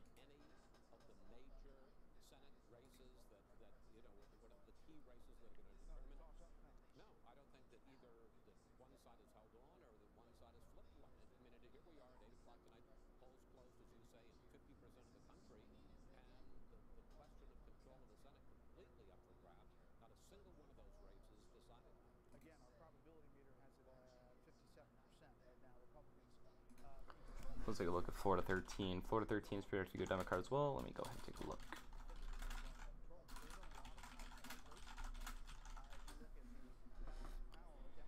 Oh yeah, so that's the Charlie Crist one. Charlie Crist is projected to win Florida 13th congressional district.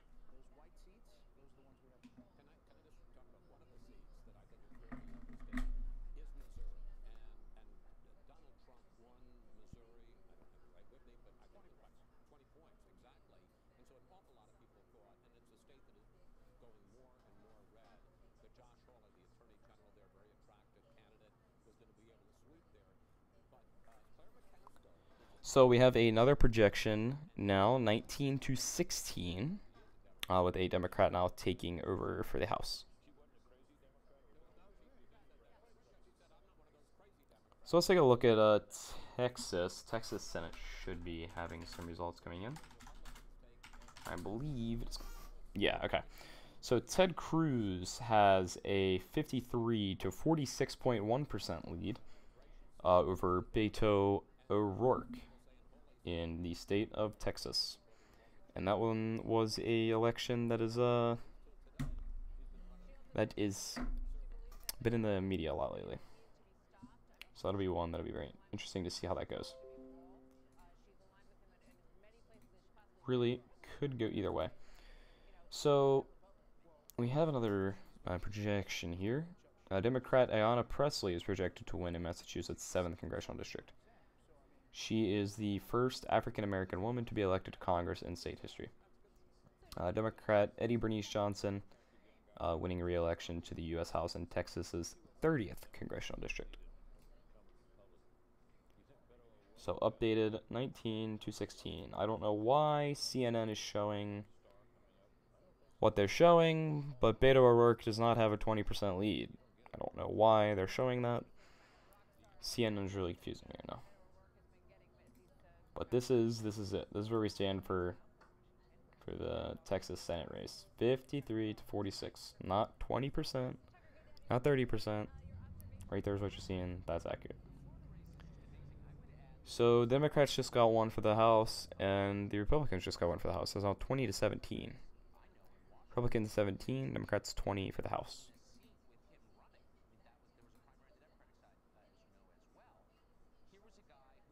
So a couple networks are projecting victories for Charlie Baker for Massachusetts and Governor Tom Wolf, projecting victories for both of those gentlemen for the governor's races.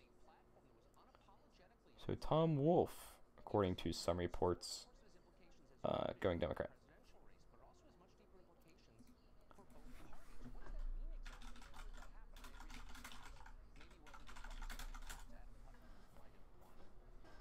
And the whole Tom Wolf thing, not too surprising, considering Scott Wagner wasn't the strongest of candidates for the Republican Party. So the Democrats now have a net gain of at least one seat, with 21 to 18 being the updated total.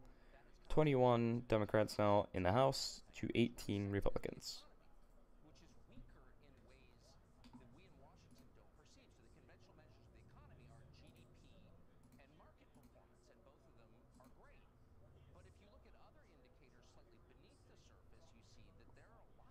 Apparently now 22 to 18, so 22 to 18 appears to be the updated result.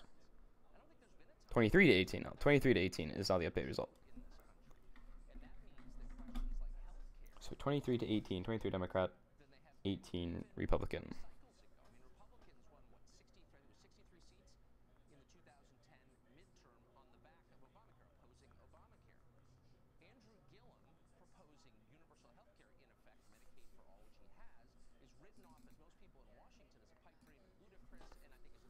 I would assume we would have some more projections coming in soon.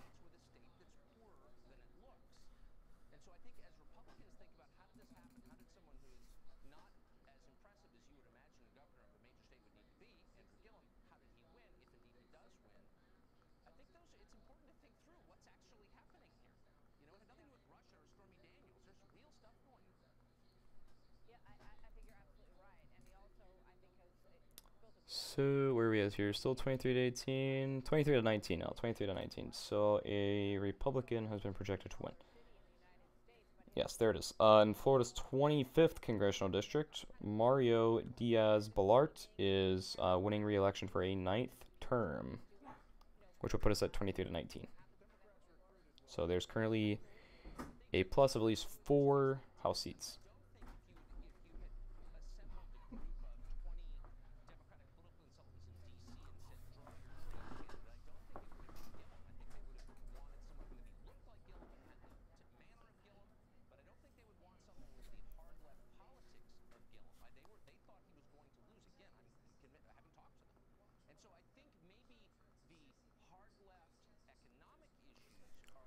So 24 to 19, updated total. With the Democrats having a net gain of at least 2 seats, the Senate still at 42 to 31. Couple of Pennsylvania projections here. Democrat Tim Ryan has won re-election to the U.S. House. That's actually for Ohio's 13th congressional district.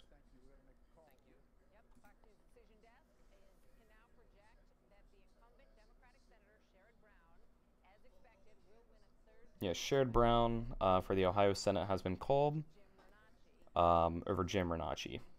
That one is being called by a couple news desks now. Yeah, he's going to win, and he calls himself a progressive populist. It's following on what Voting at some polling stations in Georgia have been extended. Voting in Georgia has been extended, a couple polling stations. Missouri, and automatically you start thinking about 2020 and how important they are in that picture. Look at Kentucky 6. That one's been going on for a while. Oh my gosh, look at that. That's crazy close. So there's now another projection for the Democrats, 25 to 19 updated total, plus at least 6 for the Democrats for the House.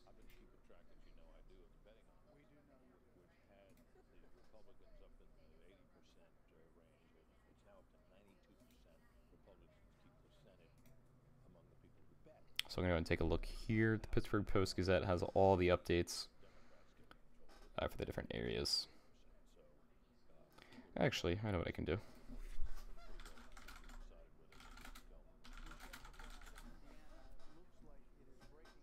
There we go. At this moment, it's still too early to make that call, but and we're waiting for Indianapolis, which is a huge area for Joe Donnelly.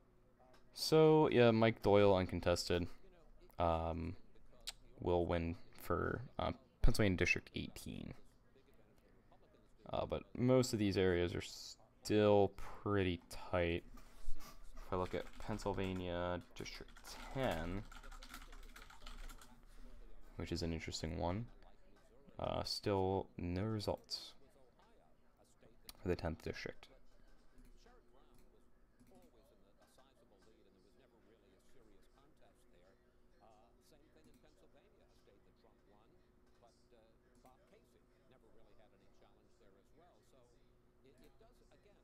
Yes, as I just mentioned there on Fox, the Sherrod Brown really never had any contention, any serious threatening contention for her spot or for his spot, and Bob Casey really didn't have much of a much of a contest either for that area.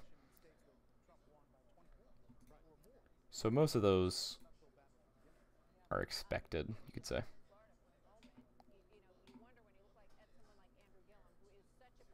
So the next closing will be 14 states. So that'll be another pretty interesting one to see how that goes.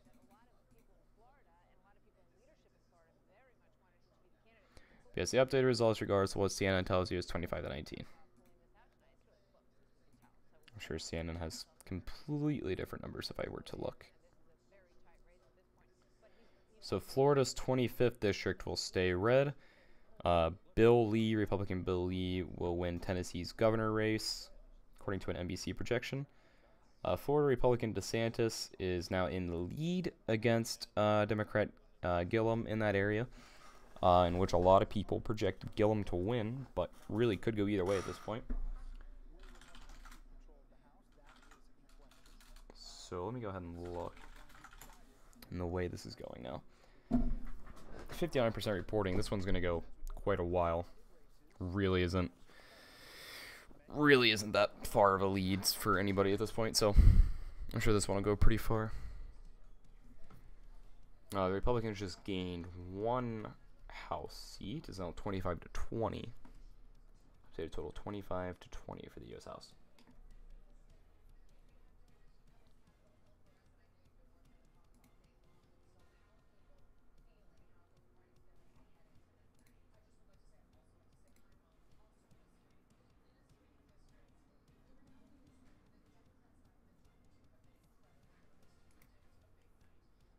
This is going to be a close one when it comes down to it. Would not surprise me. Difference of about 10 members right now between the Democrats and Republicans for the U.S. Senate, 42 to 32. The Republicans have just gained another member of the House. Updated total for the House is 25 to 21.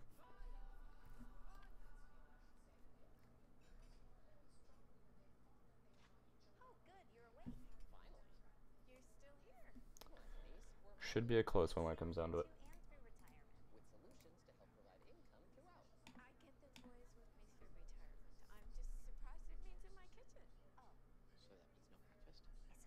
Go ahead and check out RCP, see what they're saying.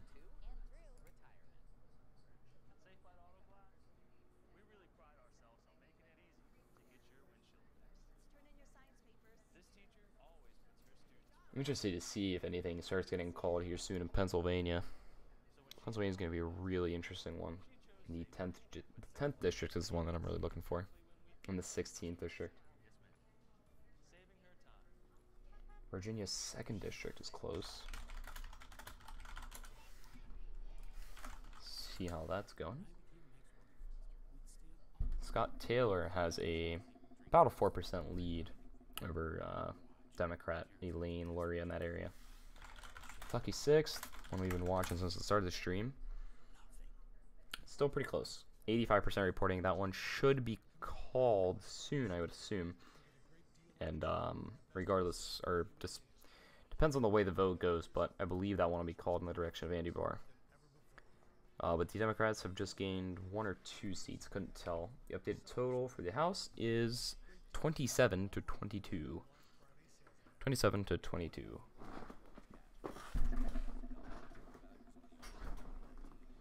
Updated total.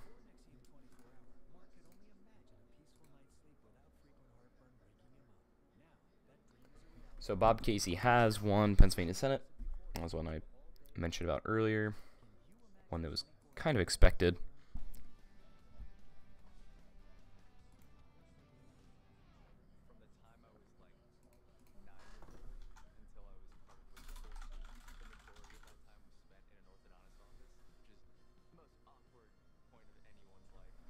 Interesting. So for the gubernatorial election, difference of 0.6% for Ron DeSantis over Andrew Gillum. Wow, that's close for 60% reporting. Be very interesting to see which way that goes, because a lot of news companies had that going in the direction of Gillum, but who knows. So updated totals: Democrats 26, Republicans 25 for the House. That is the updated total according to Real Clear Politics. Politico has a different number, but I would assume the Politico number will update momentarily. So a difference of just 1 House seat at the moment.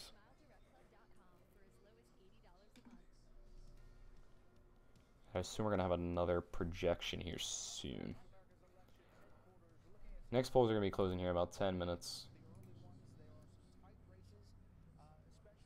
So Republican Jim Jordan has won re-election to the U.S. House in Ohio's 4th Congressional District.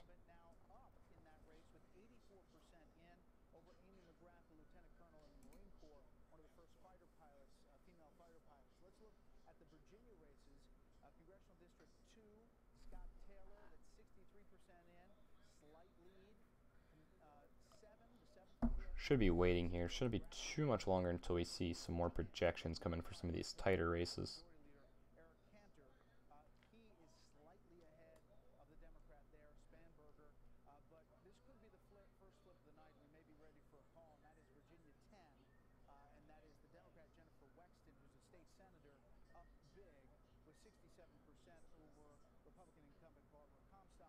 So, numbers still 27-25 with Real Clear Politics. They have their different numbers. I would believe 27-26. Let me see. Okay, 26-25. So 26-25. The Democrats just now gaining a seat. So a difference of 2 now. 27-25 updated total. Democrats just gained 1 seat from a projection. Not sure which projection. So the voting hours for 3 polling places in Fulton County, Georgia, have been extended. I'm not sure how long they've been extended for, but they have been extended. Martha, you've been watching this as well. Look, Andy Barr has a slight lead. If he keeps it close or even wins, it's really good news for Republicans. Heavily Democratic district. She's a first-time candidate, but right now with 85%. So Kentucky 6 is going to be a huge one. If the GOP can pick up a win there. 85% reporting. I would like to say that one's going to go in the direction of Andy Barr, but still I would say it's too close to call. It's only a difference of about 5,500 votes. It just kind of depends on the way that goes. I can look at the map here and kind of see.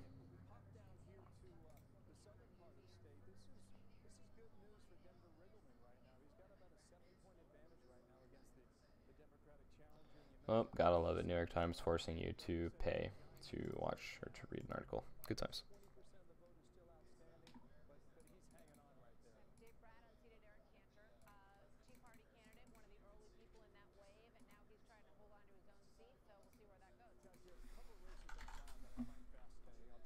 That Kentucky one, that should be called, I would assume, momentarily. Depending on if they let it go high, I don't know. They might let it go a while and see what happens.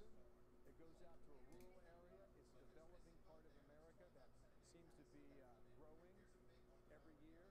The Democrat, Danny O'Connor, is now beating Troy Balderson by about 6 points. Got a lot of votes to come in right now. Total vote difference is 7,000. Let's go and take a look at Texas. That was one that I was interested in. Beto O'Rourke now has a lead over Ted Cruz of about 3%. Only 1% reporting. And as you can see, the Yahoo article, if Beto O'Rourke really has any chance, it's going to come down to Austin, Texas, Dallas, Texas, Lubbock, Midland, and a couple other areas. But those are going to be very key areas for Beto O'Rourke if he would like to win that area.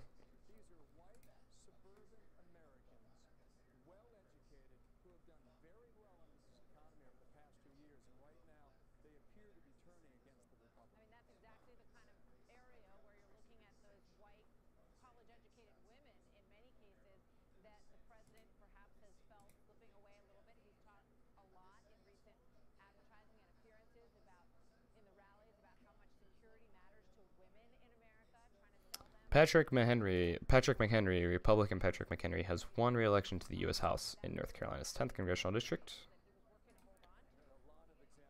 So I believe the numbers of 27 to 25 is still accurate. 27 to 26 actually is the updated total. So a difference of 1 at this point.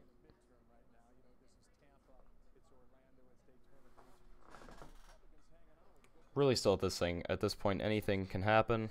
Still way too close to really say which area is going to go which area, but we'll see.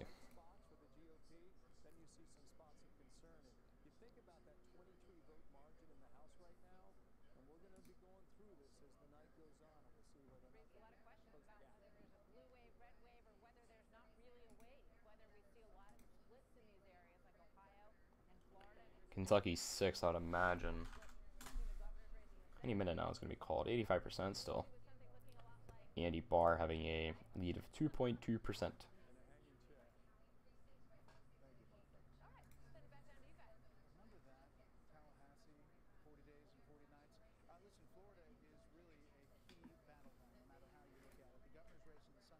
So 27-27 is the updated total. I'm not sure what's going on with Politico.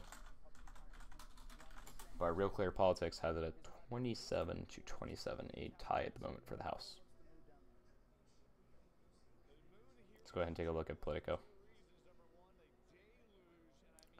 Florida governor still too close to call. A difference of 34,000 votes. That one is incredibly close. 93% of votes are in at the moment for that area. That one's going to go down to the wire.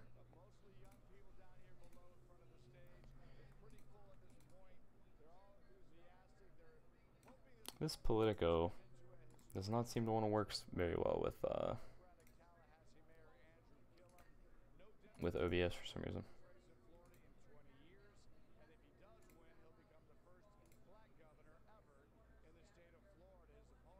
So Beto O'Rourke still has a lead of about 3%. according to CNN. Let me double check that.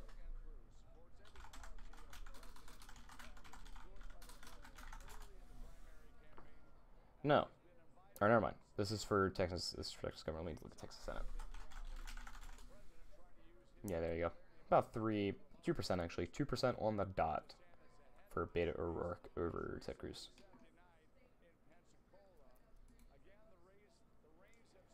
So, Real Clear Politics now has the Republicans taking a 1-member lead in the House. So the updated total will be 20 to 27 now, according to RCP. I'm going to remove these Politico things up at the top because they do not seem to want to work very well for me.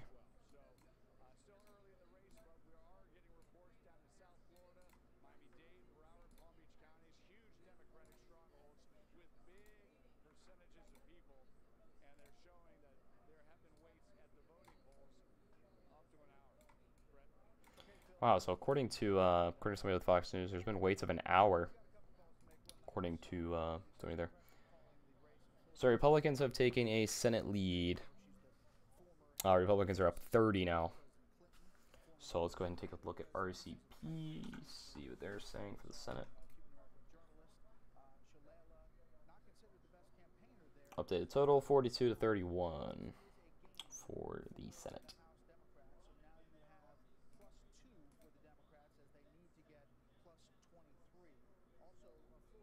I want to look at Maryland for the race there with Larry Hogan. Only 1% coming in, but so far, Democrat Ben Just has a pretty hefty lead, but I'm sure that will change.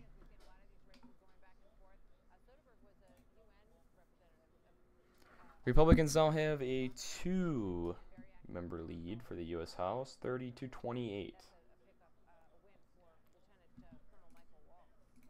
See with Politico, see if they've updated their stuff yet.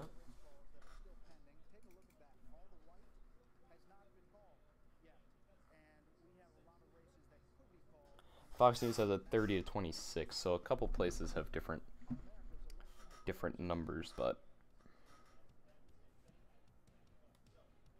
we'll see. All depends on which news source you're looking at.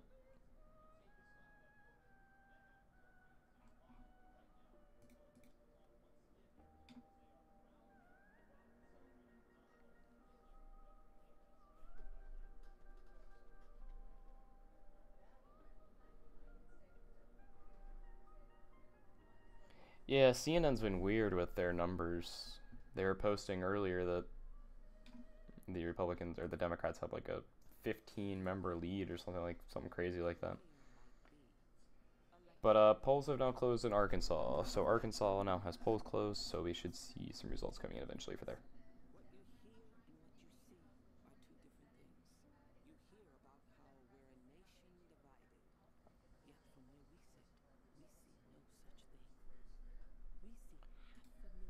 So Arkansas results will start to come in eventually.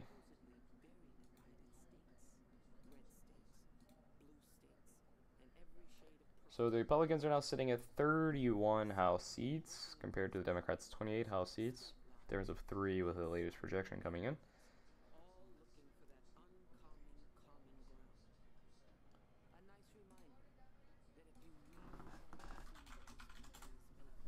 See what's going on in PA. Nothing yet. Absolutely nothing. Taking a while for some of the votes to come in for PA.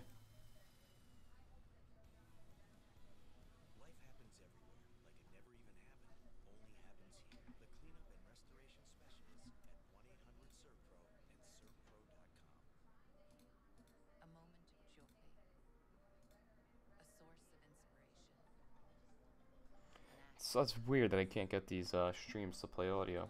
They're just not coming in for some reason.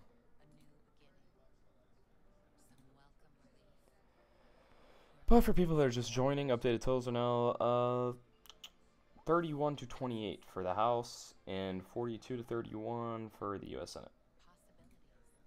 Those are the updated numbers. Kentucky 6th district, 88% reporting, 50% to 48%. difference of less than 2% now for Kentucky 6th, which I assume will come down to the absolute wire.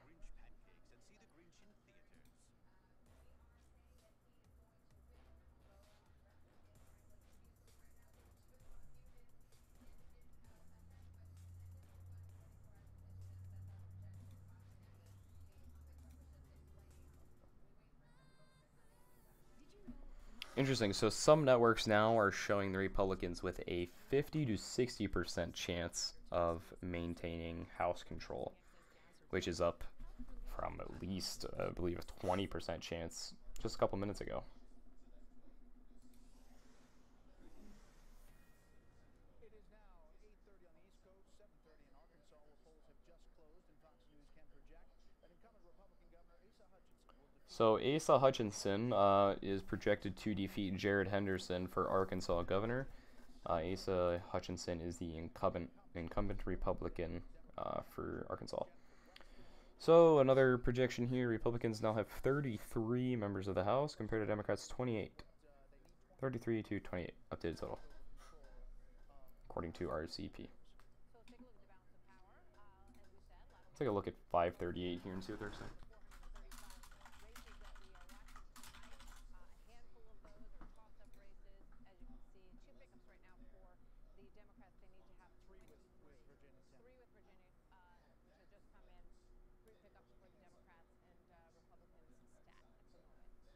Interesting. So 538 has a 29 and 30 chance that Republicans will win control of the Senate, which is pretty much a 96% chance, almost a 97% chance, and a 4 in 9 chance that the Republicans will win control of the House, which is a 46.2% chance. So 538. Those are the numbers. High turnout, but to see our side showing up in large numbers too, that tells you that we're battling. And I think in a lot of these swing districts that Pelosi would need to get the majority, we're going to be able to hold on to them. So we've always said it's going to be a late night, a lot of close races. But again, we know where the battlegrounds are, and so far no surprises. Steve, Martha McCallum here. You know, when you take a look at some of the fundamentals of what voters are talking about, they seem to be very interested in health care, interested in the economy and immigration, but their numbers are a little bit lower for the president on the issue of immigration, on the issue of health care, and they're very positive on the president when it comes to the economy. How do you see this playing out for you? So still 33 to 28. Projections have been kind of slow coming in lately, but I would imagine we would start to see some. Arkansas might come in soon.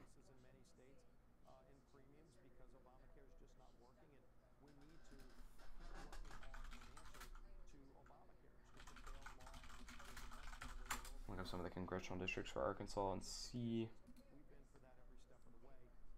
what we're looking at there.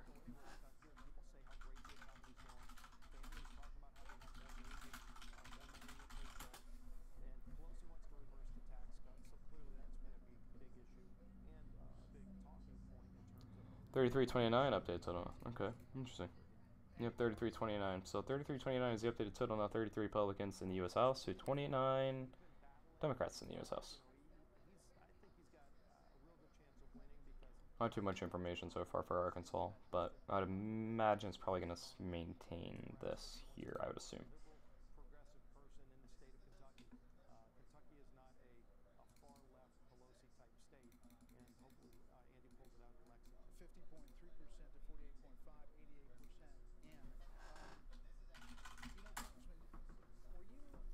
In 88% in still. Amy McGrath in Kentucky 6 is starting to gain a little bit of traction. About a little bit more than a 1% lead so far for Andy Barr, but it's 88%, so I don't know. That one could end up coming down to the wire.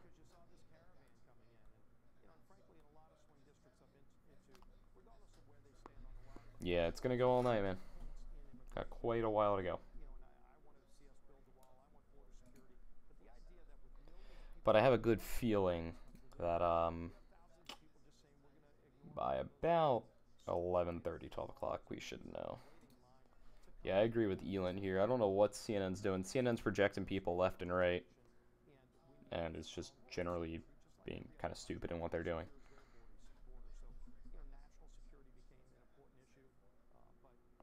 Oh man. Yeah, probably not. I would imagine probably would be able to stay up that late. What about the tax reform bill and how it was sold to the American public? Because it feels like a lot of people feel that it didn't work for them, even though the economy seems to have been Yeah, stimulated by it. I really don't understand what's going on with CNN. They're doing like the same thing that they did in 2016, where they just made projections left and right, and the projections were inaccurate. Just kind of looks foolish. But another update: Republicans now have 34 members of the House to 29 for the Democrats. 34 to 29 update total.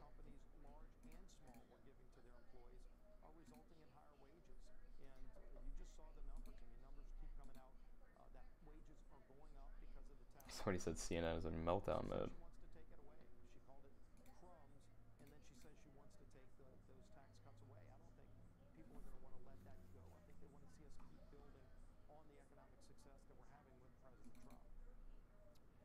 We appreciate your time. We'll follow up and see how it turns out tonight. We're watching every race. Thank you, Congressman. Appreciate it. Thank you. All right, let's go back, if we can, to that Florida governor's race and put up the screen. This obviously is a key race. Andrew Gillum is the Tallahassee mayor against Ron DeSantis, the congressman, and now this is a very, very tight race.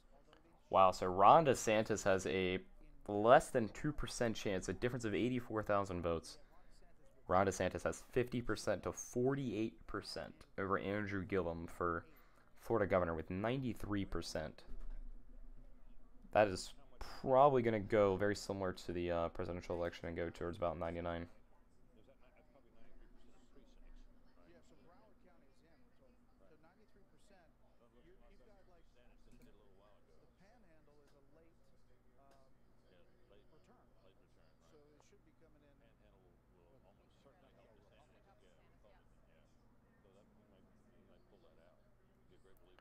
So a lot of people are projecting that DeSantis will eventually win because the thing is with Florida is we still have to wait for the Panhandle to come in, and we would likely see Panhandle. We would like to see the Panhandle go Republican for DeSantis. So I would assume with 93, we might end up seeing Florida be called, depending on when the Panhandle comes in, depending on how that goes. But there's a strong likelihood that they might project DeSantis for the win there. Was thrown at him in the last just 2 weeks. Millions of dollars from Act Blue, the big Democrat turnout machine, which has done a great job of registering people to vote for the Democrat Party. They threw in millions. Steyer threw in millions. Let's see if anything's happened for Pennsylvania yet.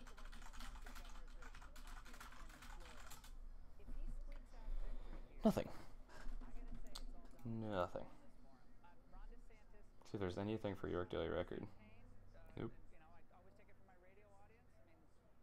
No precincts reporting yet. Gillum is charismatic. He's a storyteller, getting back to stories. I think Britt was exactly right about him. But maybe it was a bridge too far for Floridians in the end. Again, this is a slight victory, though. This is, and if he wins, he wins. So there's another projection here updated. Total's going to be 35 to 29. Republicans 35. Democrats 29 for the U.S. House. U.S. Senate is still 42 to 31. And if you're curious, governors are 12 to 9. And after Hurricane Maria, there's a lot to talk about. Puerto Ricans coming from Puerto Rico to Florida, 280,000 plus. And they could register to vote right away. They're obviously American citizens. It seems like Another projection as well. 36 now for Republicans to 29 for the Democrats, according to Real Clear Politics. to Republican Democrat. The conventional wisdom was that Puerto Rican, because of how the hurricane recovery was going to go, would possibly vote Democrat. But they align some ways with Republicans. Well, we don't know for sure yet, but I mean, when you look at that whole I-95 corridor, especially during Orlando, you saw a tremendous surge in terms of the Puerto Rican population. Yeah, there's a lot of different news outlets in the United States, which everyone kind of has their own agenda. It's very interesting. Whether or not that would change the state's politics in a very telling way. I would also say this 538 gives the Democrats a very slim margin of winning the Senate at this point. They have a 1 in 15 chance. But now 538 has lessened their projections, actually, for the Republicans to maintain control of the House. with a 35.7% chance. So very interesting. Trump in this race. The only question that I think people have here is twofold. One is whether the Latino vote, and oftentimes the Cuban vote goes Republican. The question Ron DeSantis now has a 90,000 vote lead over Gillum, which is up about 2,000 from the last update. is, of course, you have a black candidate running for governor. How many people said they would vote for him but actually didn't? Yeah, and race was a big issue in this. So Bill Lee has won governor in Tennessee, He said DeSantis said you don't want to monkey up this economy, and you and I had a big conversation about that. which is 3% reporting, but Bill Lee has come out strong over Carl Dean. Mess it up or monkey with it or whatever, and it continued to be an issue that Gil So Republican Bill Lee will win in Tennessee. hit him hard with. Well, he said, in fact, he said it's not that I'm calling. So updated totals here: 37 to 30 are Republicans over the Democrats, difference of 7. U.S. Senate still 42 to 31. Governors should be 13 to 9 here eventually. Race impact this contest because all the numbers had seemed to indicate that Gillum was in the lead, and yet we're looking right now, and it looks too close to call. They're getting ready, we're told, for possible recounts down there. 86,000. So according to Fox News, they're getting prepared for recounts in Florida. They apparently are assuming that the final votes are going to be extraordinarily close, within 50,000, I believe, and they might have to do a recount for Florida, so that's something to keep an eye on. I expect you to have a visor. Maybe a big cigar. To the next poll place. What role, if any, did the economy play in voters' decisions?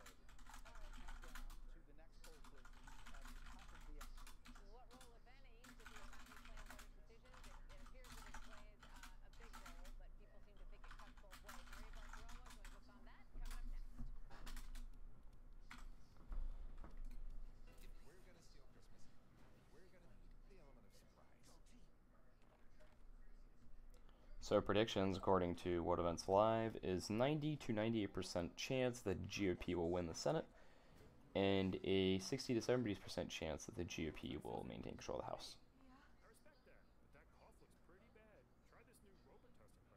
The real honey you love, plus the powerful cough relief you need. Mind if I root through your trash? New Robitussin honey, because it's never just a cough. At Athene, we think it's time for the financial world to stop acting the same old way. You need a partner that is willing to break free from conventional thinking. We are a different kind of financial company. We are Athene, and we are driven to do more. Endless shrimp is awesome. Just $15.99. You get all the shrimp you want, any way you want. And now, savory Parmesan shrimp scampi is So DeSantis now, this appears to be old, because this is 74% reporting. I'm not sure what's going on there, but according to Google, DeSantis has a 100,000 vote lead. If your insurance won't replace your car, what good? Yeah, I don't know where Fox News is getting their reports, but there's still 76.5% of precincts reporting for the Florida governor race, with DeSantis starting to claim a pretty intense lead.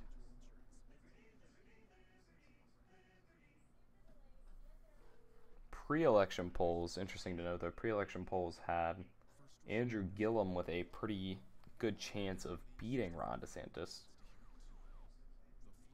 But it's starting to look pretty promising for DeSantis right now. Broward County, he needs to turn out big in Broward County. Broward County is, most of the time, is a pretty Democrat area, so Andrew Gillum is going to need quite a hefty voter turnout in that area. So another updated number count here, 39 to 31 Republicans over the Democrats for the U.S. House, and 42 to 31 still for the Senate. 39 to 31.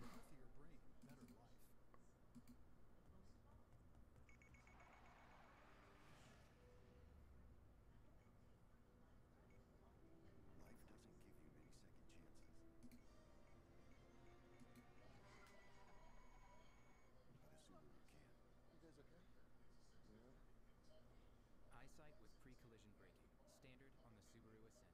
Presenting the all-new 3-row Subaru Ascent. Love is now bigger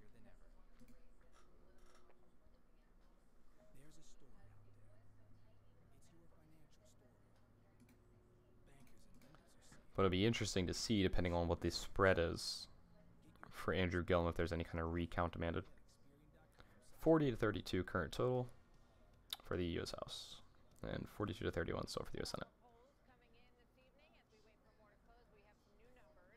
coming in this evening as we wait for more to close. We have some new numbers from our Fox News voter analysis. Here's what's telling us about the top issues with voters. Check out this map. The darkest purple identities identifies states with the highest percentage of voters saying that the top issue facing the country is the economy and jobs. Wyoming has the most choosing the economy at 29%.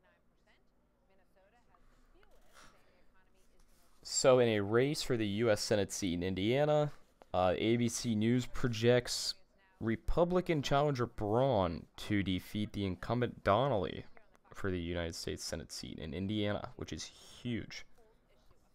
Joe Donnelly is projected to lose to Mike Braun. Very interesting there. That is pretty large, and at this point, I feel would pretty much guarantee a Senate, controlled Senate by the Republicans, but we'll see.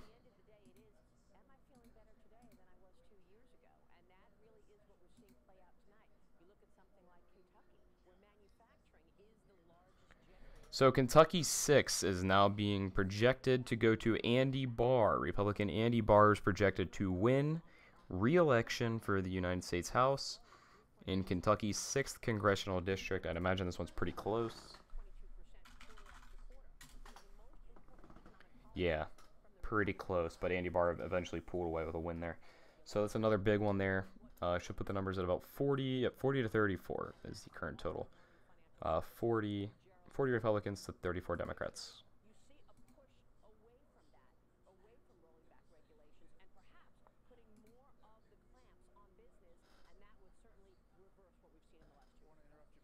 Associated Press calling Kentucky 6 for incumbent Andy Barr. So he will become a fourth-term incumbent.